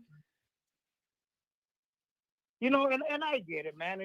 And who wants to see the Iowa style boring line up your jumbos and just run the eye power from the early 90s, late 80s?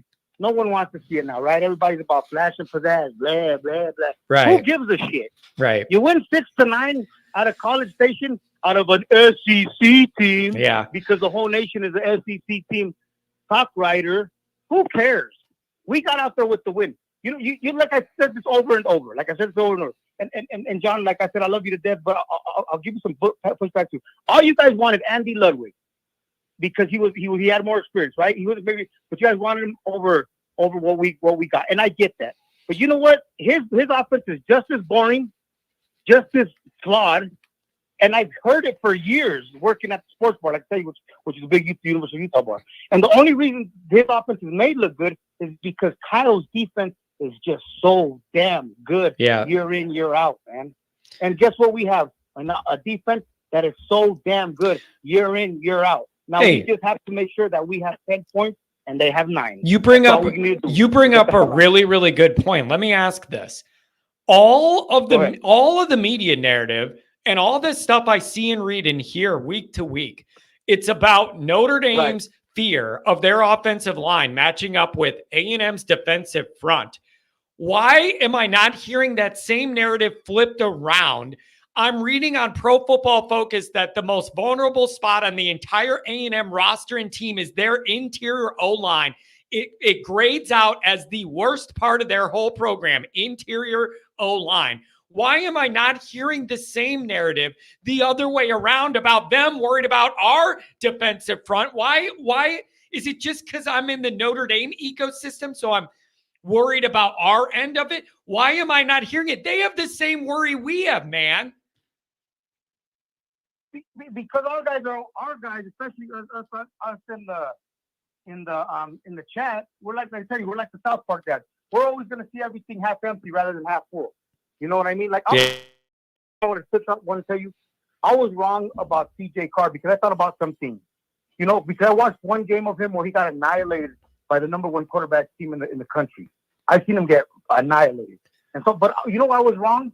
Because you know what? His grandpa produced good athletes into the NFL, good college athletes, the A-Train, Mike Hart, Tom Brady, Charles Woodson. He produced good athletes, man.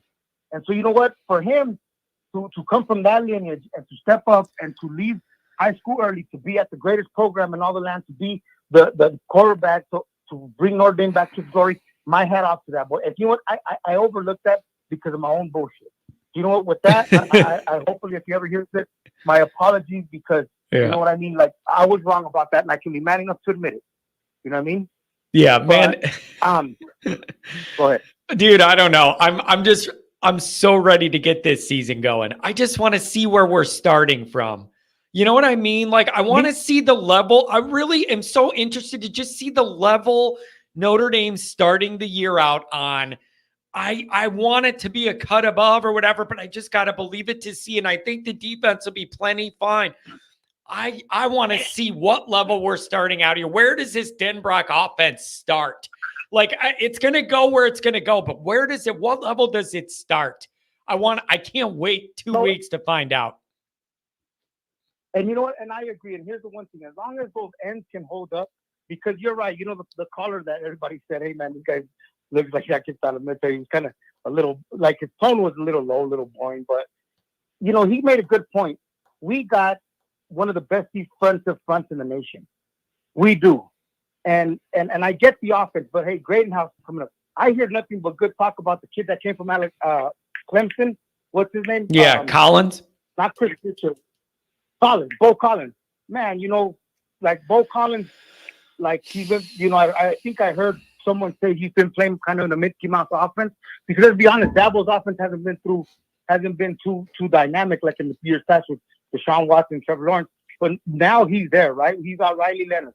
I agree with you guys. As long as those offensive lines hold up, dude, I think you got the senior leadership in those older receivers and Chris Mitchell and him. Like, hey man, I finally got a chance on a big stage to prove my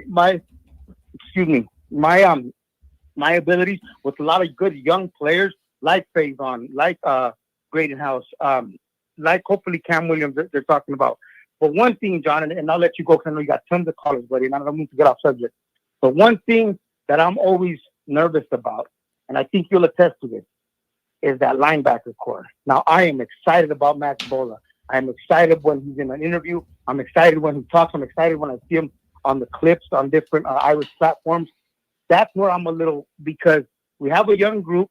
We have Kaiser and Jalen Sneak is going to step up. But are the rest of the young guys ready to roll? Because remember, against Louisville, our second level couldn't make that tackle. Our DBs are going to be just fine. We got the best defensive player in the nation. We got the best defensive front in the nation. How's our secondary going to hold up? That's what got me a little bit nervous in case their guys make a break or a cut in the middle or something like that. That's more my concern than anything. You know what I mean? Yeah, man. Sorry, but I didn't mean to get off subject. Oh, that's okay. That's one subject that I don't think people have touched on as much as we'd like to. Yeah, this is going to be a wild ride this year, and it all starts in 2 weeks. My main man, Martinez, thanks as always. I love your energy, brother. Have a good rest of the weekend. You're welcome, brother. Yeah, we'll talk to you next week, and then we're into game week, and it really gets started. Let's go, baby. Onward, Notre Dame, brother. Onward, Notre Dame, indeed. I love that, man.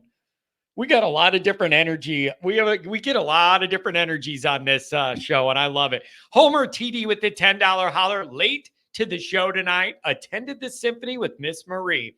Go Irish. That is very classy, Tony. Very classy of you indeed. And I do hope we'll be seeing you soon in about a month and a half as well. 469, you're up on the line. Everybody, if you're on hold, we're moving through at a pretty good clip. Everybody's going to be able to get on. So if you're on hold here, you're going to be coming up next. 469, what's going on? Hey, John, I'm pumped and excited. It's a brand new season, Notre Dame football. There's only three things I care about in life. That's God, my family, Notre Dame football. That's beautiful. Man, it's beautiful. And if you got those things, what else do you need? I mean, that is, I love that. That God Country Notre Dame gets me to on campus there on the door frame. Like, I always stop and take a picture, think about what that means to everybody, the God Country Notre Dame. It's a beautiful thing this time of the year, man. Hope's a beautiful thing. What was that from Shawshank Redemption, right? Like, hope is, you got to have hope, and nobody's got a loss yet. You could dream big or whatever. It's just, it's a beautiful thing, man. And so what's your anxiety level like for A&M? What are you thinking? Give me where you're at here. It's the first game of the season. There's no time for anxiety. It's all hands on deck. pedal to the floor, get down to Texas A&M, show them what Notre Dame football is about, and come out with a win. I'm predicting 21-3. Notre Dame leans on its defense. Texas A&M doesn't have a strong offense. They are going to struggle to move the ball. Notre Dame is going to score at least once on defense. Come out with a win. Show the rest of the country that this isn't the same Notre Dame. Man, I love that. And you are not the first person, by the way, that I've heard locally or nationally bring up the idea that Texas A&M might have a hard time scoring against Notre Dame. And I understand why they say that. Like, Texas A&M is, you could bet the under and maybe make some money on this game. Like, I could see this being two good defenses, and whoever puts a couple drives together, or like someone else mentioned on the phone lines, who could get in the scoring zone and punch it in for a couple instead of field goals, that could be the game. Absolutely. I think the entire country, every football team in America, if they play Notre Dame, will have a tough time moving the ball on Notre Dame. Their defense is going to be that stiff. Their defense is going to be legit. Man, it feels like they should be. The way they're talking about the rotation in the first two levels, 10 plus up on the defensive front, that big rotation at linebacker where they feel comfortable with everybody having their own role. This defense feels really deep, and it should be off to the races, and they need to be week one, because I don't know what we're going to get out of Notre Dame's offense. I don't know how big of a struggle it's going to be. I hope it's not. You're going to need that defense to carry the day, and I think they're going to, man. That's what they do. I'll tell you what to look for and what to kind of expect as far as the offense. Look at 2015. Notre Dame goes on the road against Texas. That offensive line wasn't exactly a killer, I mean, it was a solid offensive line, but what did Notre Dame do? They had an athletic quarterback who was able to run the ball. He had an arm that was good enough to keep defenses honest, and what did they do? They run the ball, and then when they had opportunities, throw it over the top. Yeah, it's man, I just have what has been on my mind the most is built into that offensive line situation. What is Denbrock going to try and run early with Notre Dame's offense? I think that is going to tell me so much about his trust and belief in what we can run and block up and scheme up and perform. What is he going to try and do? Is he going to be aggressive? Are you going to throw it around? Is he going to try and run the ball? Does he try and avoid that left side? Does he lean into it? It is the number one thing I'm most interested to see in the early parts of that game is, what does Notre Dame's offense try and get done early on? I can't wait to see. I'm thinking about it all the time. I believe that their offensive line is obviously not going to be a strength, not like it has been in some seasons. But I don't think this offensive line is going to be this like catastrophe to where it's just like they can't even move the ball kind of thing. They're gonna be able to move the ball, and they're going to be able to utilize Riley Leonard and pretty good wide receiving core and really good running backs. What it is, they just simply won't be able to lean on teams utilizing the offensive line as a strength. Yeah, but I don't think that's necessarily a big deal when you've got talented players at multiple different positions. It's not like you're relying on Ian Book, where he's got some moxie and he's got some wheels a little bit, but he's afraid to throw the ball downfield. Riley Leonard is a totally different cat, has better wheels, and has a better arm. Well, and not only that, but if you're going to actually maybe have a wide receiving core that could actually do some things, that is a luxury Notre Dame has not had recently either. It was pretty much you're scared of the tight end, and that's it.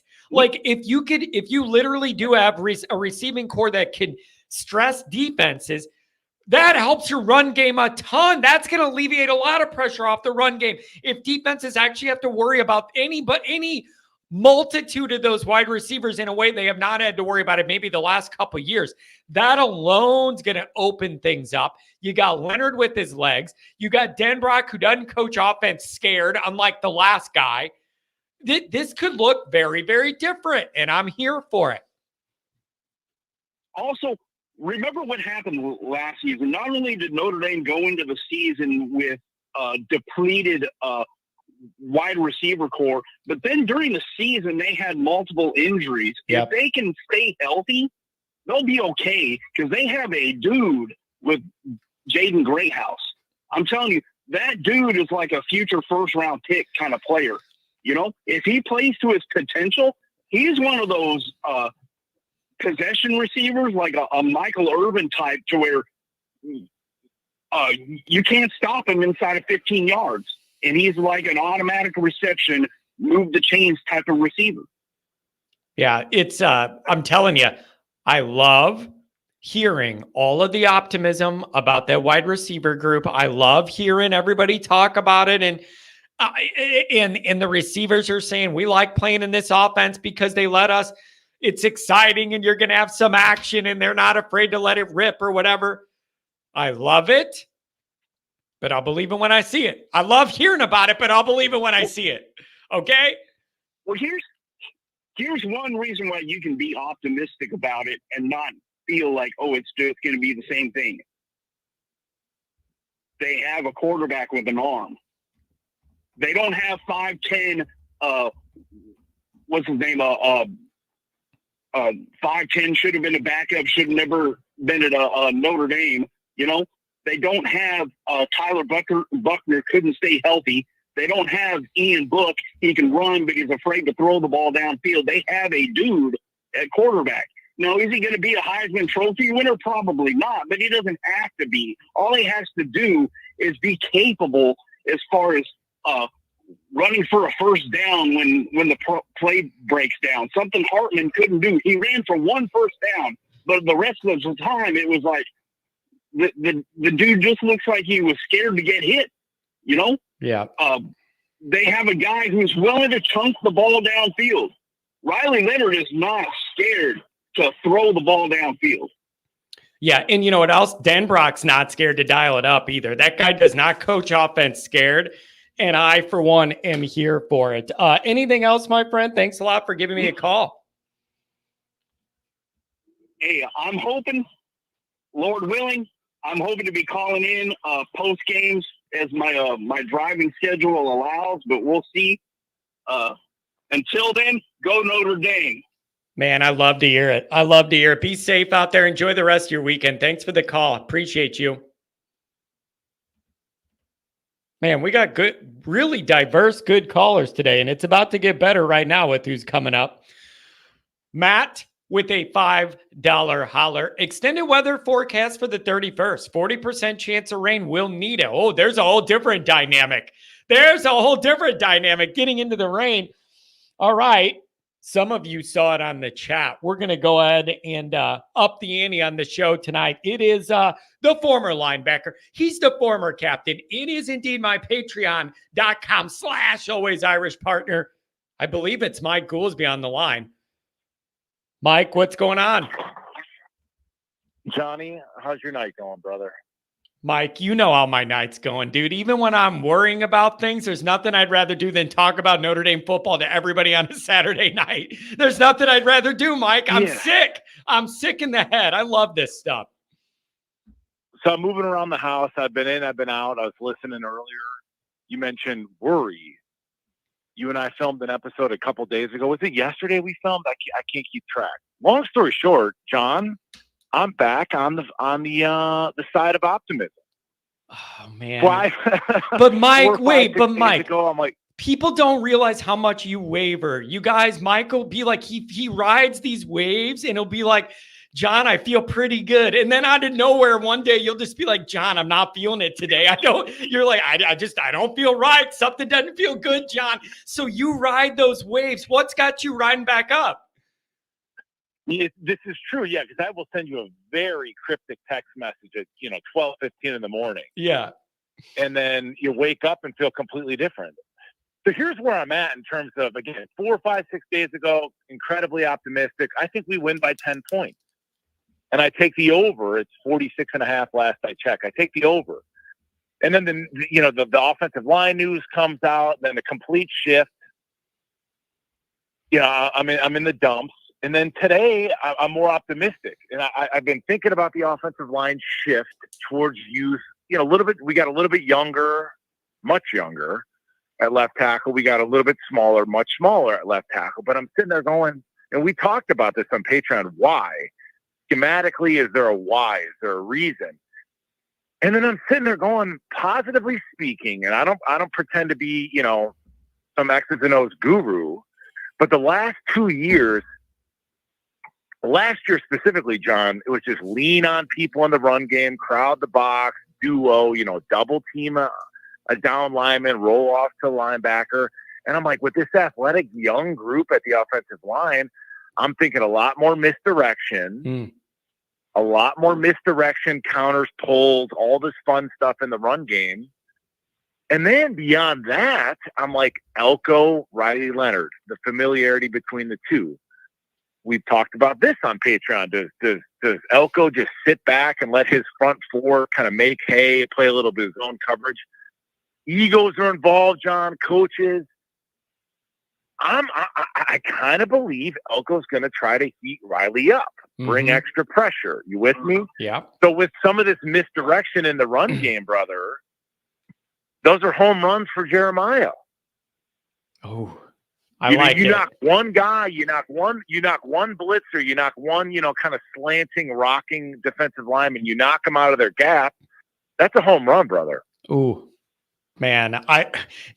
Mike, that's been one thing I've been asking the callers and myself all night is, what will Denbrock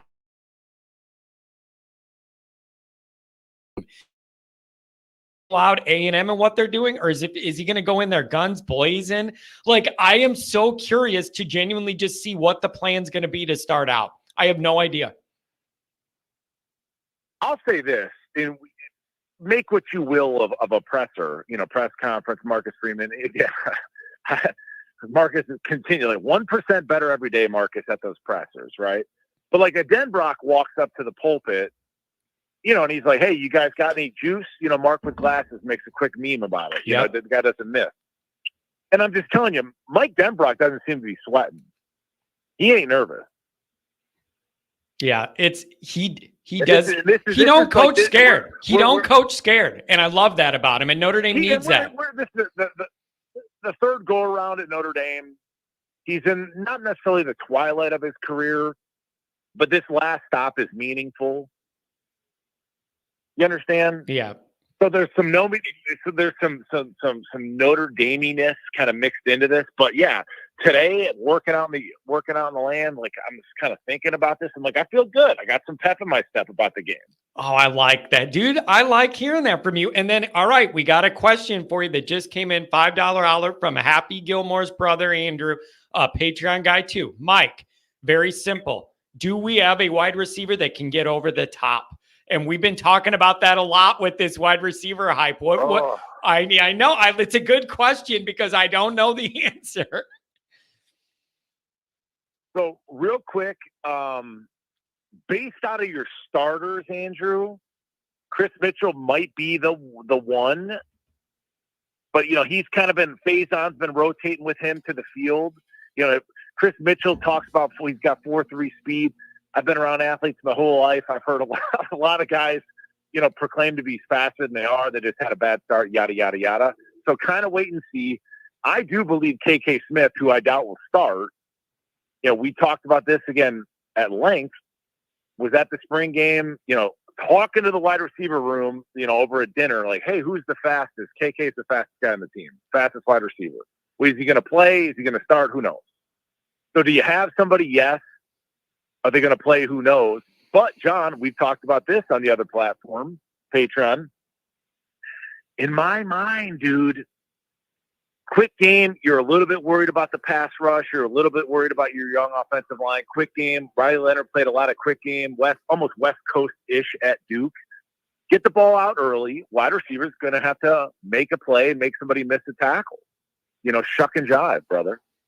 Yeah, man. This is it's so you good. might have a quote unquote long passing play, John, but it might be Jaden Thomas stepping out of a tackle and going for 40, right? Yeah, it might be 7 and the rest one move and then run, get a block and then a juke and a run. I don't know, Mike. This is going to be and can I ask you this? And this is right up your alley too.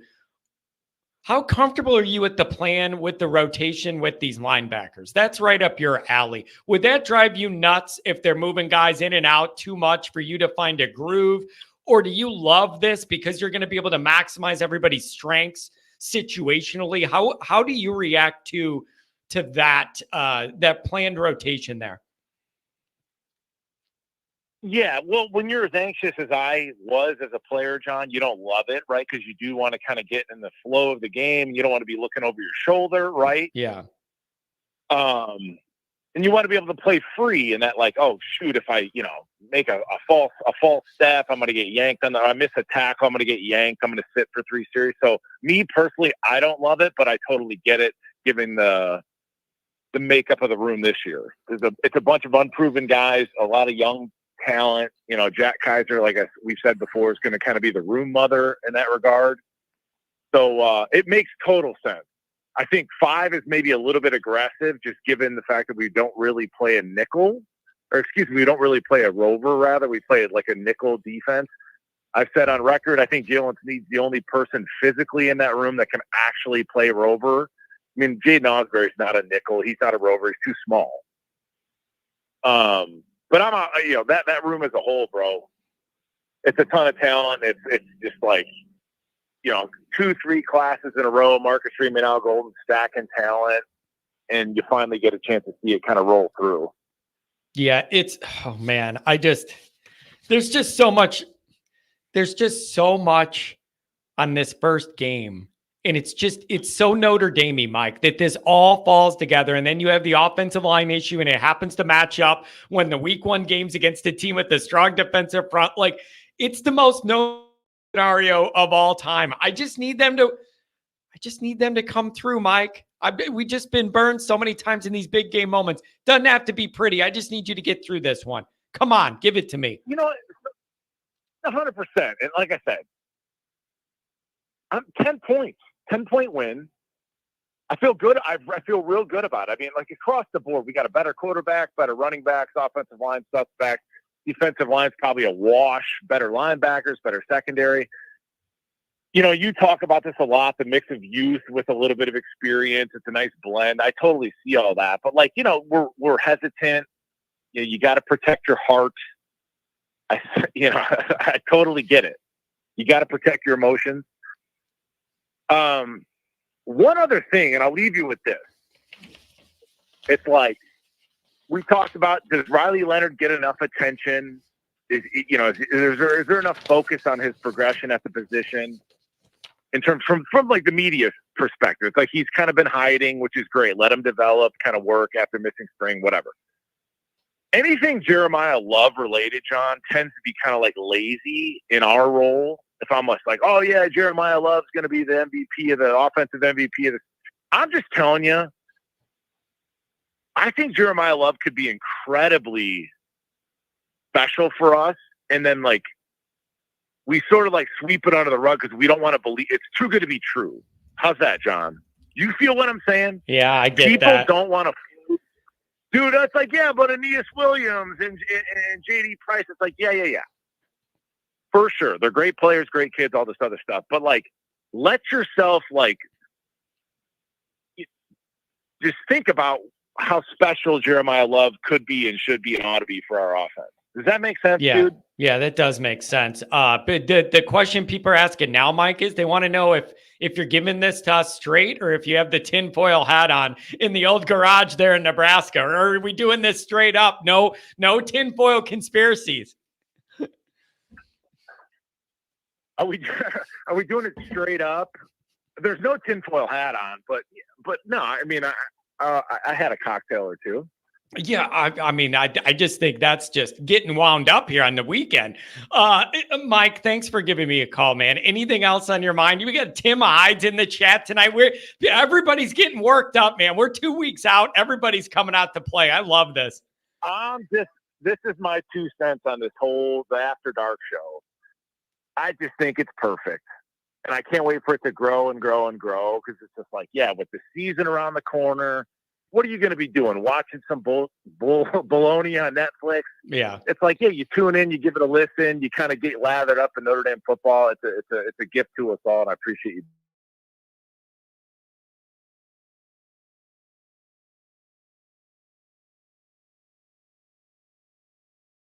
So, Mike, thanks for giving us a call, dropping in on us, and enjoy the rest of your weekend. We'll talk to you. Thanks, buddy. Yep. We'll see you, buddy. See you. Dude, I almost didn't know it was him. It's just got the number, but it doesn't say Goolsby on it. I'm glad that he put in the chat that it was him. I didn't even know. that it was him. But man, it is $20 holler from Tom Chris 2488. We got a lot going on. I still got phone calls to go through. I can go a little bit longer. I wasn't expecting Mike to call in, so I'll try and get back to the calls. We'll see if we can get through a handful more. We're going to have to go a little quicker. $20 holler from Tom Chris. What's up, John? Season's getting closer. Excited about seeing college football again and to see you in about 5 weeks. I really, really hope you guys can make it to the tailgate and the party and everything we're doing. And we're having a get together at the house that Friday night. You guys are invited. Whatever we're going to do, you're going to be a part of it. And it's going to be a beautiful thing. 207, what's going on? Welcome to the show. Hello. Hey, John. Yo, gotcha. What's up? Yeah, I just had a couple points. So one thing, it's actually interesting. A lot of the people that have called in today have talked about the defense because, I had something on YouTube and then the algorithm sent me last year's USC game the other day. And so I just let it play. And, that was the game. Xavier Watts, he had 2 interceptions and fumble recovery and a forced fumble and scored a touchdown. And then I'm watching his post-game interview and I'm going, oh my gosh, this guy's playing safety again for Notre Dame this year, and he's not in the NFL.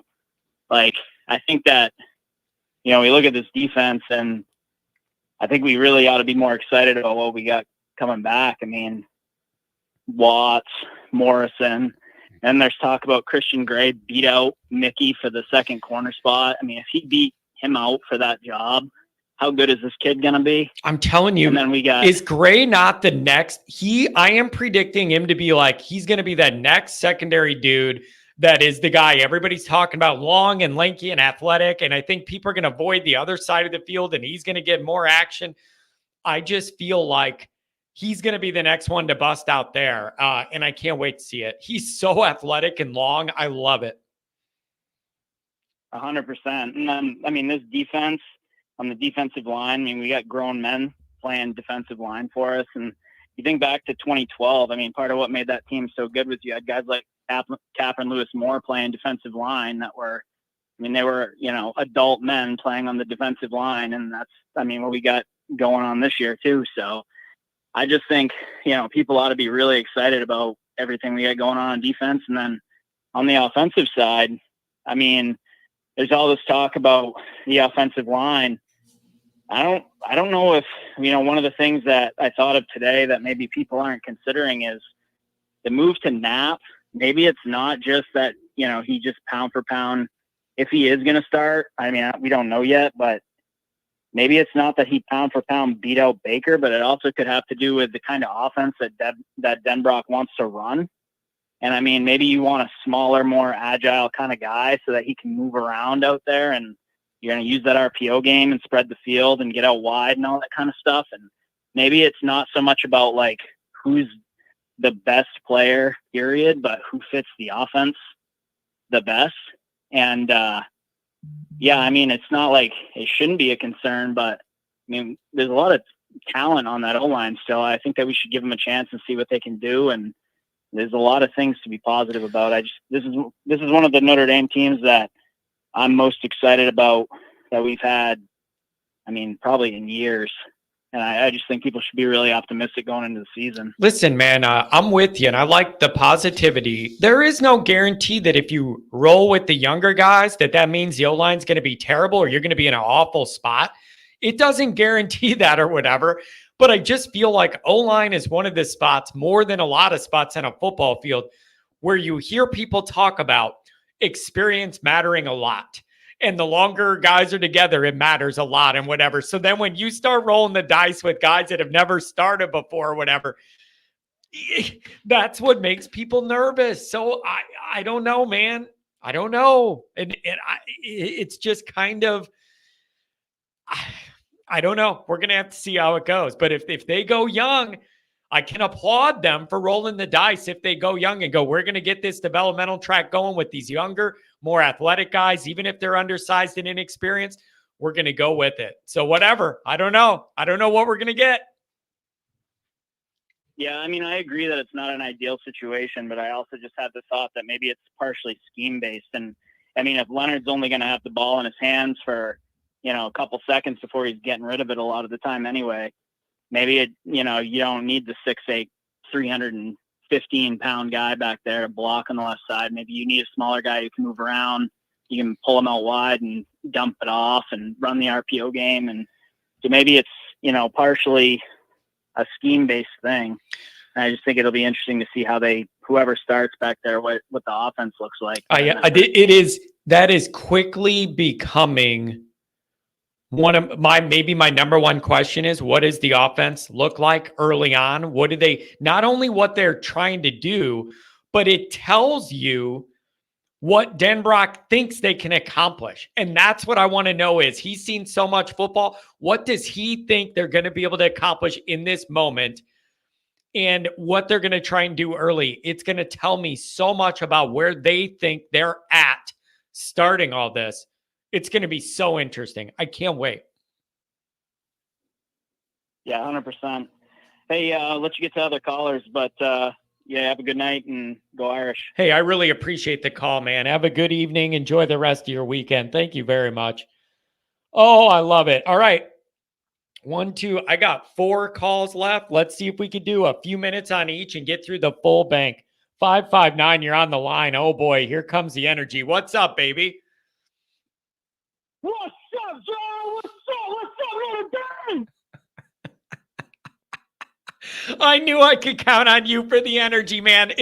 Are you ramping up for the next 2 weeks? Are you just off to the races? Do you smell the air? Do you smell it? Do you smell it? Do you feel it? Can you taste it? It's Notre Dame football. That's what's in. And you know what? I am so glad I waited for an hour, almost 2 hours and something minutes, because boy, am I excited about today.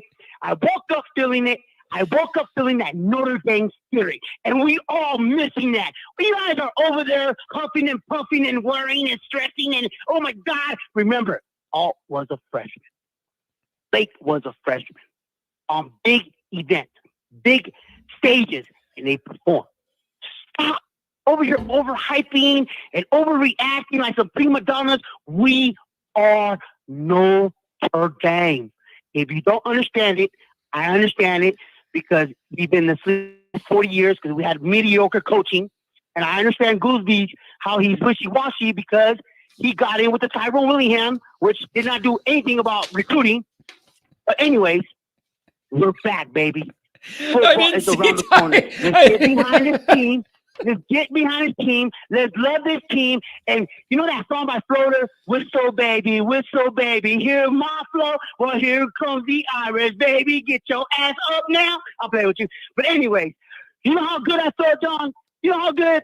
Man, I dropped over $1,100 on nothing but Notre Dame gear. Because why?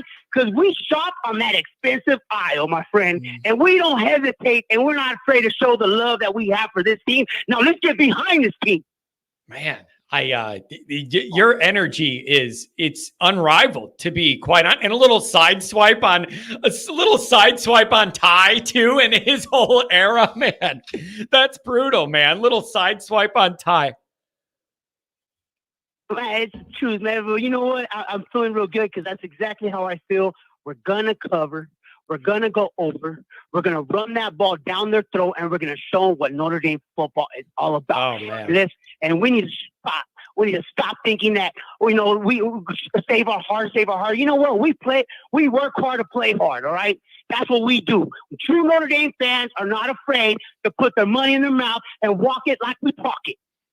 Man, you are like a one-liner machine right now on behalf of the Notre Dame football propaganda. I love it.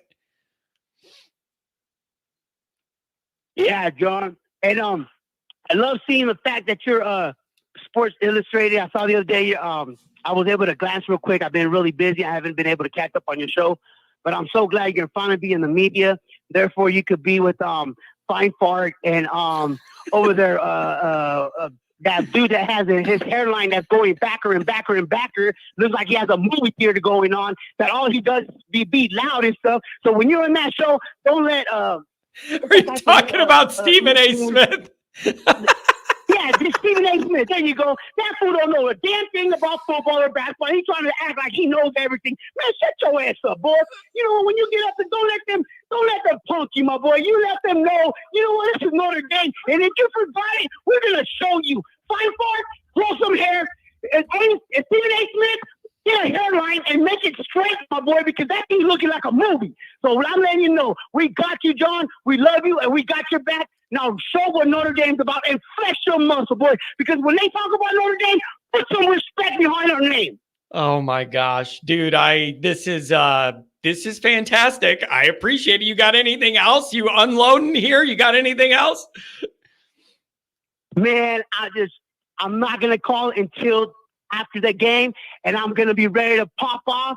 And I'm on Red Bull, Monster, 5 Hour Rush, Starbucks, cappuccino, and all that. Ooh. But I will make sure that Goolsy gets a good taste of Don Julio 70 or Don Julio 1942, my boy. Ooh, I like that. All right, man. Thanks a lot. I appreciate you jumping in. Thanks for holding that long. I appreciate you, bro. Have a good weekend.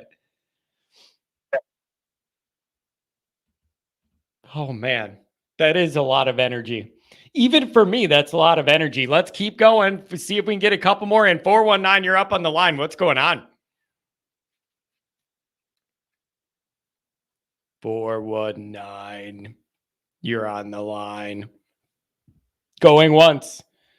You're going twice. Going again. Call back. I tried to do it. 815, make it come alive. What's going on? Thanks for the donation earlier. Johnny. What up? I cannot follow up that last caller.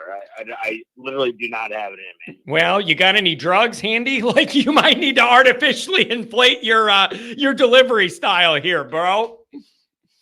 My God, my heart might fucking explode. I know. But dude, I love it. Like you need people. I need people like that are just all energy, all positive, all Notre Dame, like love what I'm doing, like just positive. I need some of that in my Notre Dame life because I'm a worrier, man. Haven't you noticed? Like I'm a worrier and all I do is worry about Notre Dame stuff.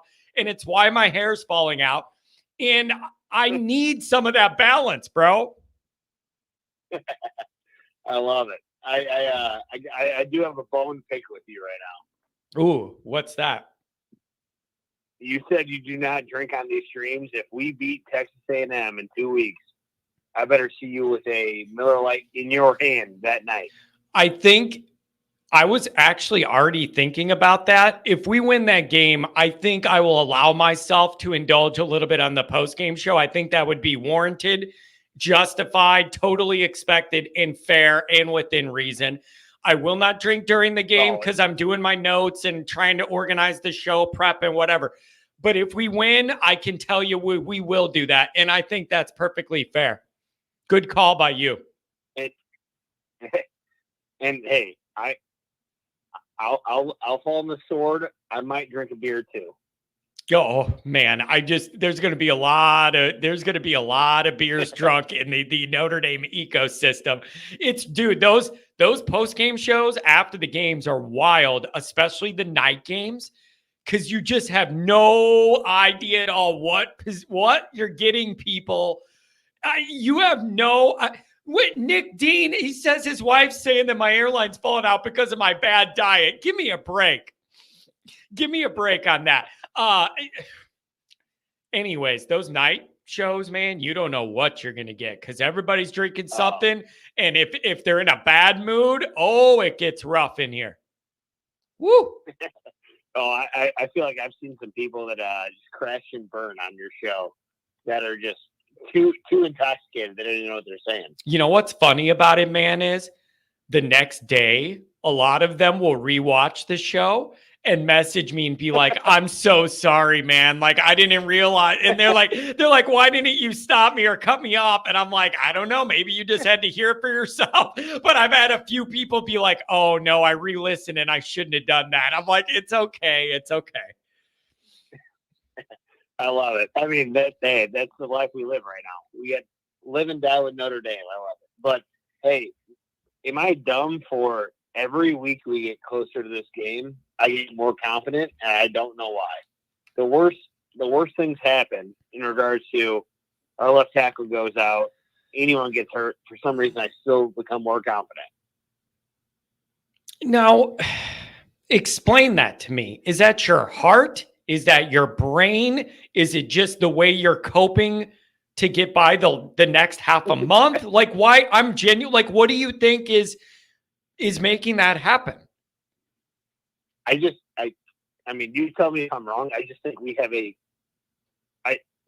I believe in Freeman more than Elko, especially with him being there for his first year. I believe in our team, our players just being better. And I always, for some reason in my brain, whether it's Jimbo Fisher, I don't give a shit, whoever it is, I feel like they are overhyped every single year, and they're going to go 7-5 or whatever the case is. Yeah. It's really, really interesting. If you look at the way their season was last year, they had all those losses, but a lot of them were like 6-point or less losses were the majority of them. Yeah. Like they weren't getting blown. It looked bad in totality, but it wasn't like they were hanging with some good teams quite regularly. And it just kind of like makes you wonder what the realities of this are. Then you got, I think they had 30 guys leaving and 28 or something joined from the portal. So you add in all of those different skill sets and experience levels and egos, and you're getting 28 new guys in there. I don't know what to expect. But what you just said, what do good teams do? They win. It's true. Texas A&M does not win. That's a good point. It's a good point. And listen, I have no doubt. Here's the other thing. The best time to get A&M is going to be right now in the Mike Elko era, because I guarantee you next year, even though this game's at our place, that team's going to be a lot better under Mike Elko, and they're going to have things a lot more organized and a lot more coordinated, and everybody's going to know a lot more of what's going on in year 2, game 1, even though it's at our place. If you're going to get it, this is the one to get. And I'm just telling you, this is the one to get. We're getting both. You sign me up. I am the president of the CJ Carr, Drake Bowen fan club. I think we have bright days in our future. Man, I'm telling you, this year needs to be the catapult to something different for Notre Dame. It is year 3. We have a good roster. The recruiting has everyone on edge, and you need something to knock the edge off and instill some confidence again. And like, you need to have a good year here, man. You just do. You just do. John, we are 2 weeks away. I cannot believe it. I can't be more excited. Yeah, I know. Football's almost back. Next week, there's a game next week. Like, we just need it. We need football back so bad. It brings the country together, man. And here's the other thing, though. I do want to golf. It's a good distraction. So we should try and do the golf while the weather's warm enough as a good little distraction, to get our minds off football. So I don't know, man. But this is a big moment. This week 1 is This week 1, you need to have it. I don't care by how much or how little. You need to win this damn game. Okay, I'll give you a promise. After we win that game in College Station, I will be calling in. I might be a little boozed up, so I apologize to start. But we're going to golf on a Sunday morning, and we're going to have a good time. Late September. You tell me the date I'm in. That's a good one. I do. I like that. I like that a lot. That's a really good idea. Weather would be just about perfect. That's well done, my friend. Hey, thanks for the call on a Saturday night. Appreciate you like always, bro. Of course. Hey, have a good one. Have a good one. 2 weeks, man. It's going to be here. You got to call me on that post-game show, whether it's good or bad. You got to promise me. You got to call, good or bad. Hey, let's go Irish. There we go. I love it. And let's go to that guy because he went to the same high school I went, the Bishop McNamara Fighting Irish. Tell you that. Adam says golf makes you more of a mental mess. Adam played in a scramble today, and it was like he lost his mind out there. He was texting me I don't know about all this golf stuff. I just told him, just drink a bunch more beer, Adam. That's what all these golf events have turned into. Anyways, are people drinking, and then they have their little scramble, and then they come in, and what did you guys shoot? They could barely stand. I hate these scrambles now. You have these groups of guys that can barely stand up. They drink so much and they get up there. What did you shoot? Oh, we shot a 46. Oh, yeah, sure. You guys shot a 46. You could barely walk, though. Sure, you guys shot a legit 46 or whatever. Give me a break. Rubs me the wrong way. Cheaters. All right, we have Andrew, and then we'll see. We'll see how long this is, and maybe we'll have a couple more. What's going on, Andrew? Yeah, hey, man, I just wanted to comment real quickly on your scramble discussion. You're absolutely right. Those guys are such liars. Yep. Dude. They did not shoot what they said. Dude. That is frustrating when you play. Because, Yes. I'm not the best golfer, but I'm very competitive. And dudes who, claim to be so good at golf are such cheaters. It's ridiculous. Yep. Yeah, It's, dude, the last handful of years, those scrambles I've been playing in, I'm getting more like that, where these guys are so drunk and they can literally barely stand up at the award thing. And they're posting scores that are just absolutely like eagle or birdie every single hole, but you can barely stand up. Like, even though it's a scramble, I do not believe. I straight up don't believe you. No. I agree. No. You're absolutely right. You There's can't no even way walk. thinking that putt. Yeah, no, you can't even walk. There's no way. Like, it rubs me the wrong way. It's all supposed to be like an honor thing, golf or whatever. I hate it, man. I really did. It rubs me the wrong way. And then we're going to caddy for Pat in the morning. That's my job tomorrow. I'm going to keep him on the course, man. I'm going to direct him around the best I can, and I'm going to do my best for him. Andrew, what about this football? We're 2 weeks away, man. What do you think? Well, I wanted to get your take on this because I thought, listen, I realize that a lot of people think that I'm negative, but you know what? The reason why I look at some of the negative things is, John, like you, I want to be a championship team, and so when you're a championship team, you put all the pieces together. And so you don't just think about because you asked a question earlier, is like, why are we so focused on the offensive line versus A&M defensive line and not vice versa? And it's because championship teams don't have a huge hole in the middle of the team. You know what I mean? So as a fan, you worry about that huge hole. So there are two things I want to just run by you. Number one, what's your concern level with the fact that Mitchell Evans is still not playing full contact? And the reason why I ask is I would argue that Mitchell Evans is the most reliable pass catching option that we have on the team. I don't love currently. What are your thoughts on that? I don't love it.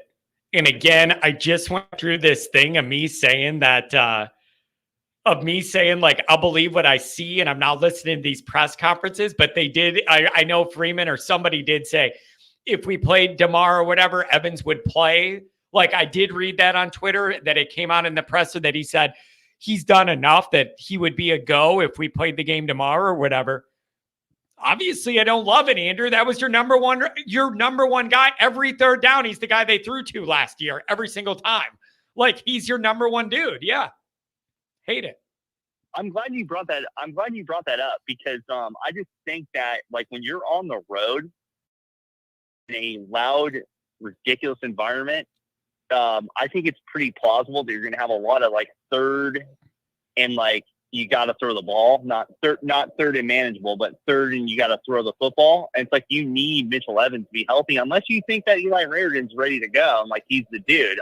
I'm not ready to say that. Like, but I will say that Mitchell Evans was the guy last year. I mean, he was so reliable, and so I just really hope that he's healthy and ready to go. That concerns me that he didn't even suit up for the main scrimmage, even just for a few plays.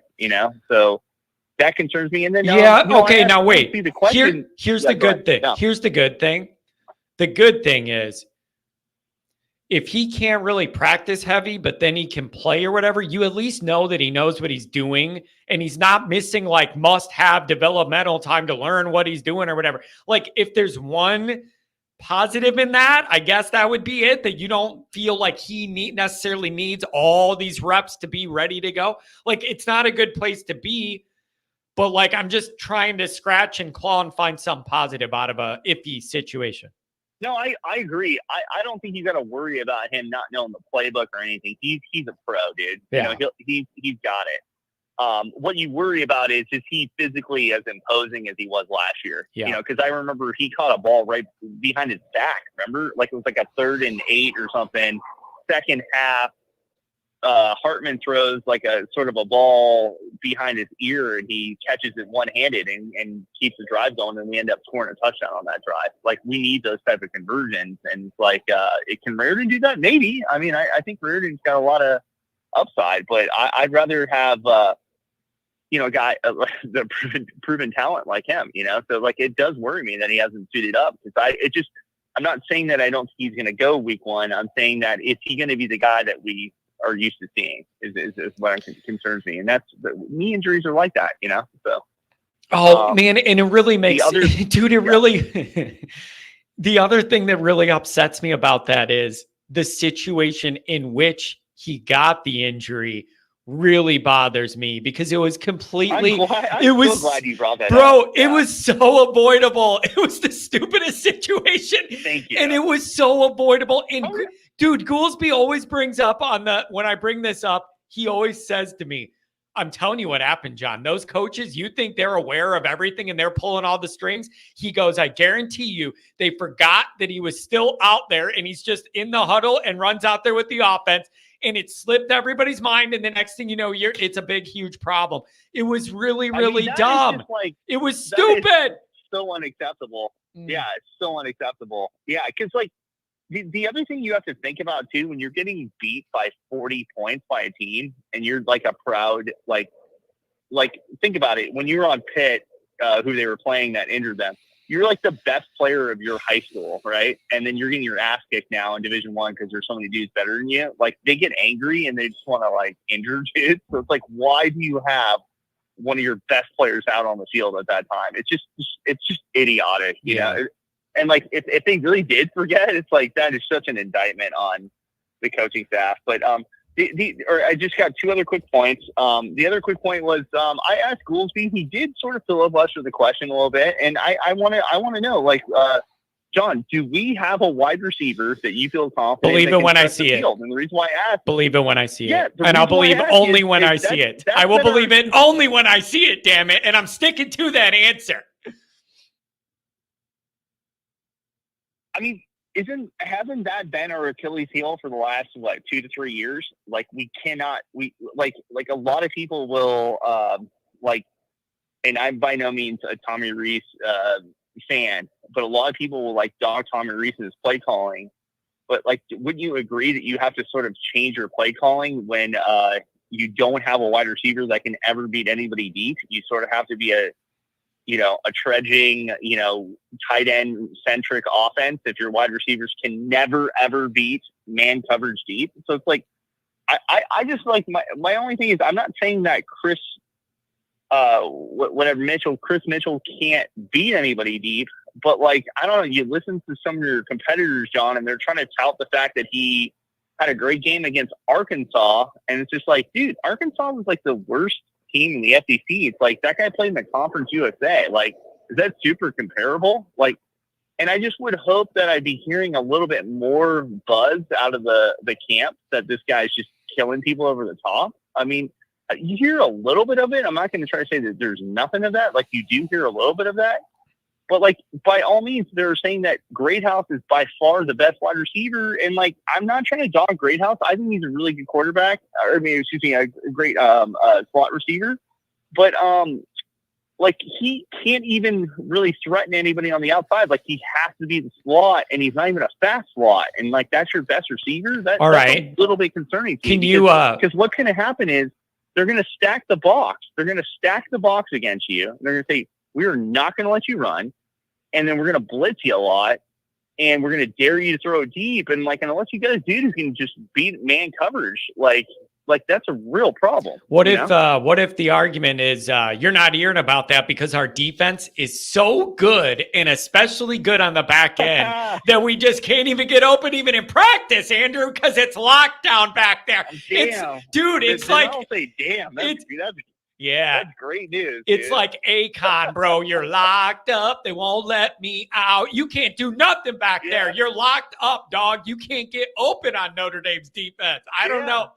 Andrew, I'll believe it when I see it. I mean, maybe, because, like, dude, those guys are good. I'm not going to lie. Our secondary is no joke, dude. So, I mean, I will say, like, if there's one thing that's no joke, it's our secondary. I mean, you got Watts, you got Morris, and those are two, like, going to play in the NFL. And then you got that guy Rod Hurd. He's been around the block like a few times. And you would hope that, actually, I was people in the chat were talking. I think the most important players on defense are going to be against Texas A&M are going to be the pass rush, and, like, that's the other thing I wanted to talk to you about. And then the ESPN kids, Clark. That kid's gonna. I mean, Moose Muhammad is supposedly their best wide receiver. He's a legitimate fast slot guy. He's not like Greathouse, who's gonna, maybe catch a bunch of balls, but, like, be a possession receiver. That guy Moose Muhammad is, like, explosive out of the slot. That's gonna be Clark's responsibility. That's gonna be a huge responsibility from him. And then Christian Gray, because they're gonna avoid Morrison like the plague. So it's like the second receiver is gonna get all the balls. So it's like that guy's gonna get every single ball thrown at him. So let's see if that guy can be up, because Golden blitzes like freaking 50% of the time. So you got to play man defense when you blitz. So that's huge. And then the other thing I would say is you talked about the interior line being shitty for Texas A&M and our interior line being really good, which is very true. But, like, I hopefully Golden's really smart, because, like, Clemson and Alabama were very smart against Notre Dame remember when our center got hurt in, like, the 2020, they just started blitzing dudes right up the middle, just right up our face, and it just, like, killed us. We got to do that, I guess. If Texas A&M is that weak up the middle, we got to do that. Otherwise, your D line is as good as those dudes on the end. I really believe that. And I'm not knocking Howard Cross or Riley Mills. I think they're both great players, and I think they both could play in the NFL. But championship defensive lines are Joey Bosa, they're Reggie White, they're Lawrence Taylor. They're dudes on the outside. You know what I mean? That's how you win championships. So I'm just going to be honest with you, and I maybe you disagree with that, but yeah. Yeah. Hey, man, I definitely get what you're saying. I just need answers, Andrew. I need answers. I have a million questions. Why are they talking about Traore like he is just the greatest thing since sliced bread? Why isn't he starting then? Like, why is he not starting over? We've seen Batella's act for 5 years. Okay.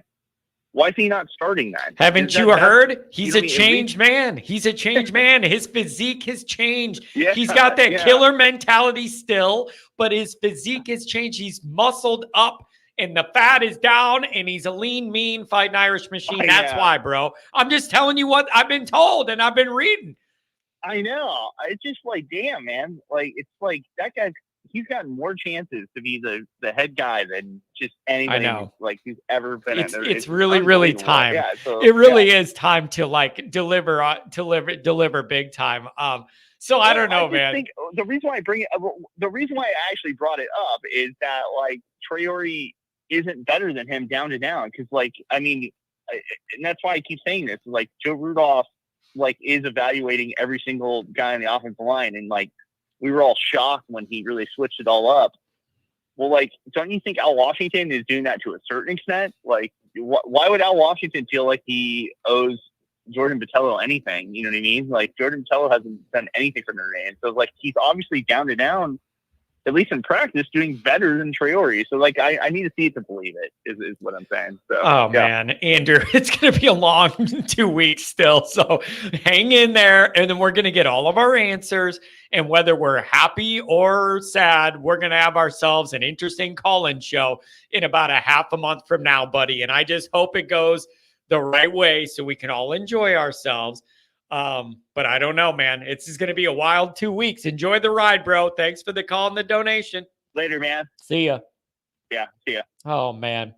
All right. Last caller of the day is going to Rodney. I'm glad he could join us. He's usually working or busy on these nights. My main man, Martinez, with the $10 holler. Johnny, we need to stay positive about this team. It's a different year and a new team. We'll be okay. Let's start getting fired up there for the blue and gold. I'm telling you, man. My main man, Martinez, I love your energy. Rodney, last caller of the day, man. What's going on? Hey, buddy. How you doing? What's going on with you, John?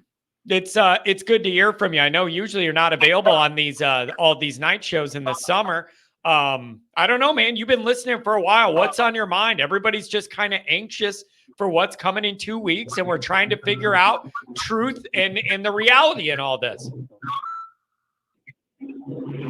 John, first of all, I mean, Reggie White and Lawrence Taylor are two of the greatest defensive players in the history of football. And we need some. Am I asking for too much? Yes, you are asking for too much. Yeah. If that's what you're looking for, can they do? Oh, I don't know, Richard Dent and Wilbur Marshall? Yes. Yeah. Yes. I think this defense is going to be so good.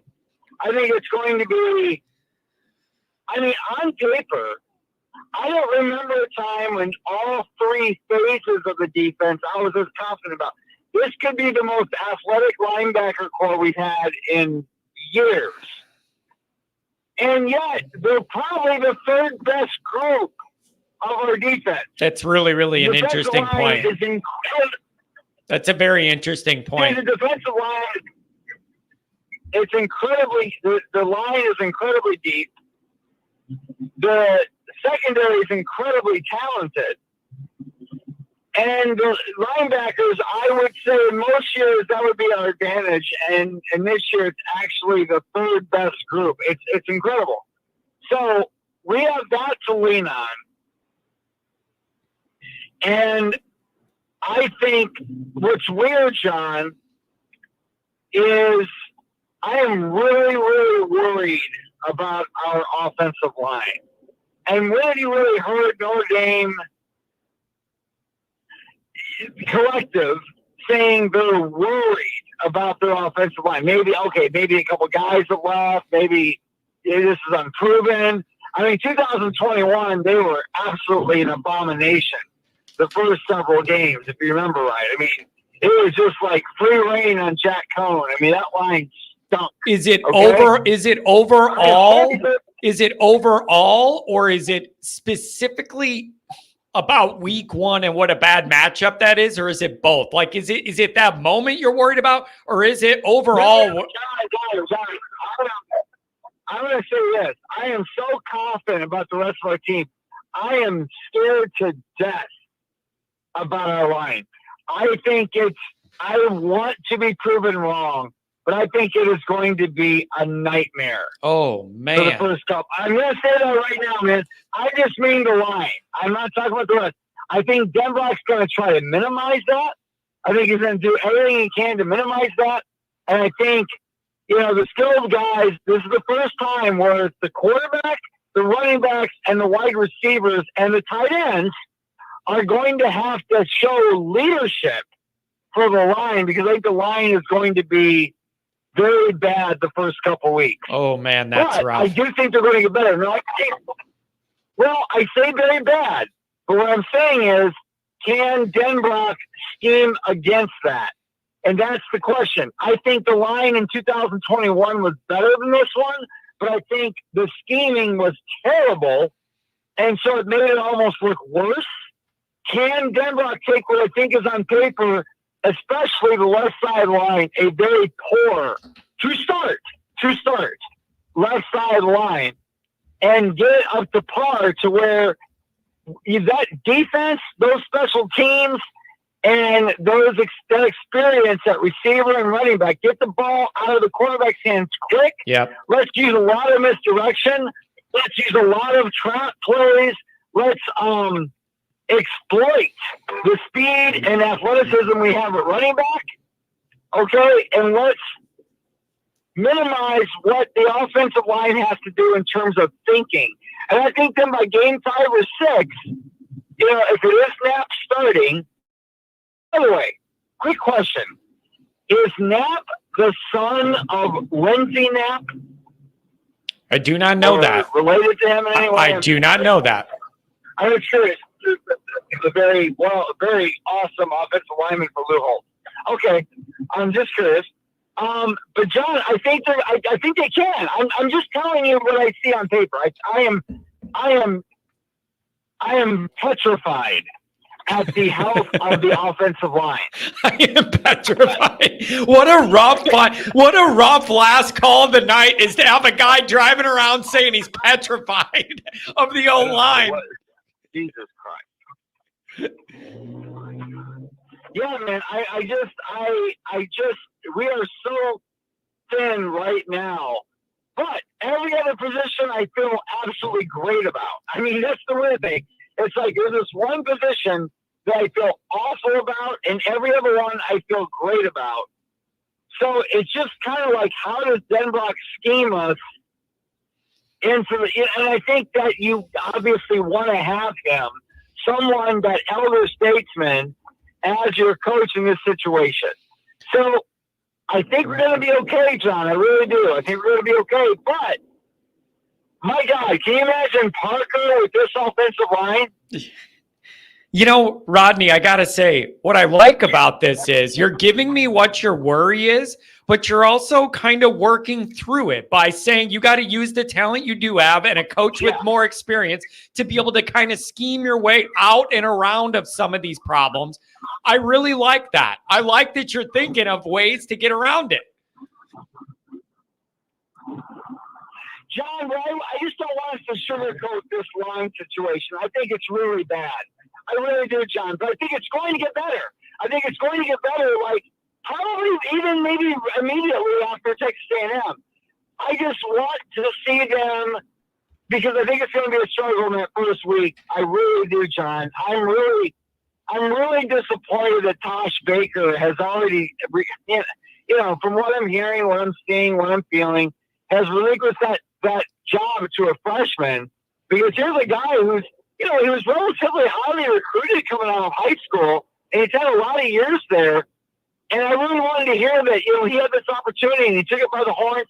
And hey, who knows? Maybe he will. Or maybe they'll be like a duo. Maybe they'll play kind of 50-50 there. And maybe it'll turn out better than we think.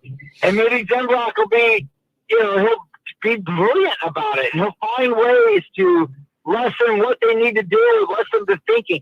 This is one of the rare times where it's all those other positions the leadership's going to come from them. It's going to come from Riley Leonard, who everything I'm hearing in practice about him is getting me so pumped. It's going to come from, even though they're still kind of young, Jeremiah Love and Jadarian Price at running back, and some of those experience we got it strangely all of a sudden out of nowhere at wide receiver. I can't wait to see what Faison can do, because I think he is the next Golden Tate. I really do. And I think there's a lot of – anyway, and then at tight end, man, as long as we stay healthy, I think Evans and Raridan and the third one of that, I can't remember his name, but a great group. It's that offensive line, man. This is the most horrified I've been in that position, just that position, in years. But I think they're going to figure it out. Man, but I don't think it's going to. You're going to have to. They're going to scheme their way into it, though, John. I don't think it's going to be because they're going to be ready to go. I'm not buying into that. Well, I think this line's that's got fine. a lot of work ahead of them. I could take it, scheme it into a win week 1, and then I'll take that, and then we can develop from there. Yeah. Rodney, I appreciate it, man. It's a great way to end the evening after a long show. You got anything on the way out? Thank you. Yeah, 24-20 Notre Dame on Saturday night, August 31st. Man, I like it. I'll take that, man. Hey, have a good weekend. I'm not used to you on the weekends hitting me up. Thank you. Appreciate it. You got it, buddy. Bye. Take care. Man. Woo, boy. All right, we got a few more calls. Unfortunately, that's going to be it. I've got a very early morning tomorrow, caddying for Pat. 2.5 hours is a pretty good run here. Solo, that's a really good run, actually. We're getting heated up, folks. Getting heated up. Chat was really, really good. Chat was creative. And it was awesome. What if the line goes out, balls out, and a lot of you are going to look stupid? Do you know how happy I am going to be to look stupid for worrying about that if we win? Like, it would be the happiest any of us would ever be looking stupid would be in that moment, looking stupid on the high end. Usually you look stupid on the low end where you go, everything will be fine. My team's going to win. And then you play like anus and you lose by 80. And then you look like a dummy simp for simping for your team for no reason.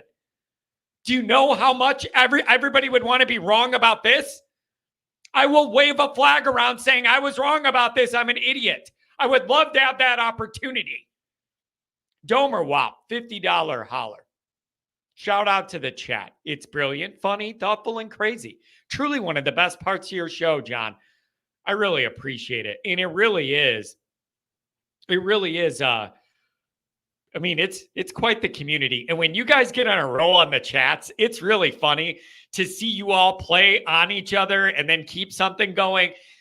And then certain ones of you that I have a certain relationship with, you say things that maybe only me and you know, or like connect what you're saying, or it connects to something else. Like, I don't know, man. I love this show. But I'm just saying, oh, this is going to get wild. 2 weeks, man. This is going to get really real, really fast. Thanks to everybody that's here, everybody that donated, everybody that called.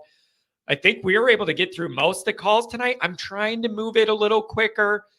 I'm trying. It wasn't great, but we didn't get many past 10 minutes. Like, that's kind of the cutoff. And even I want to get lower than that when we get into the games. It's going to have to be lower than that, around 5 minutes per caller. Maybe if you donate a little more, you can go a little more. Maybe something like that. But man, I love doing this show. And thank you. A lot of people have said they've been seeing my articles pop up on their feed for Sports Illustrated a lot, and they've been enjoying the articles. I really appreciate that as well. We're averaging 10 to 13 articles a day. That's kind of our average, what we're going for. 10 to 13 a day. We're banging out content. It never stops. It never stops. There's always something. So thanks again, you guys. There is no show without you. There's no community without you. There's no tailgates without you. There's none of this without you. I'm glad you have fun. I love doing this. And I'll have a video for you in the morning, and we'll be back live Monday, and we'll see how Pat does in his golf tournament tomorrow. Have a good one, everybody.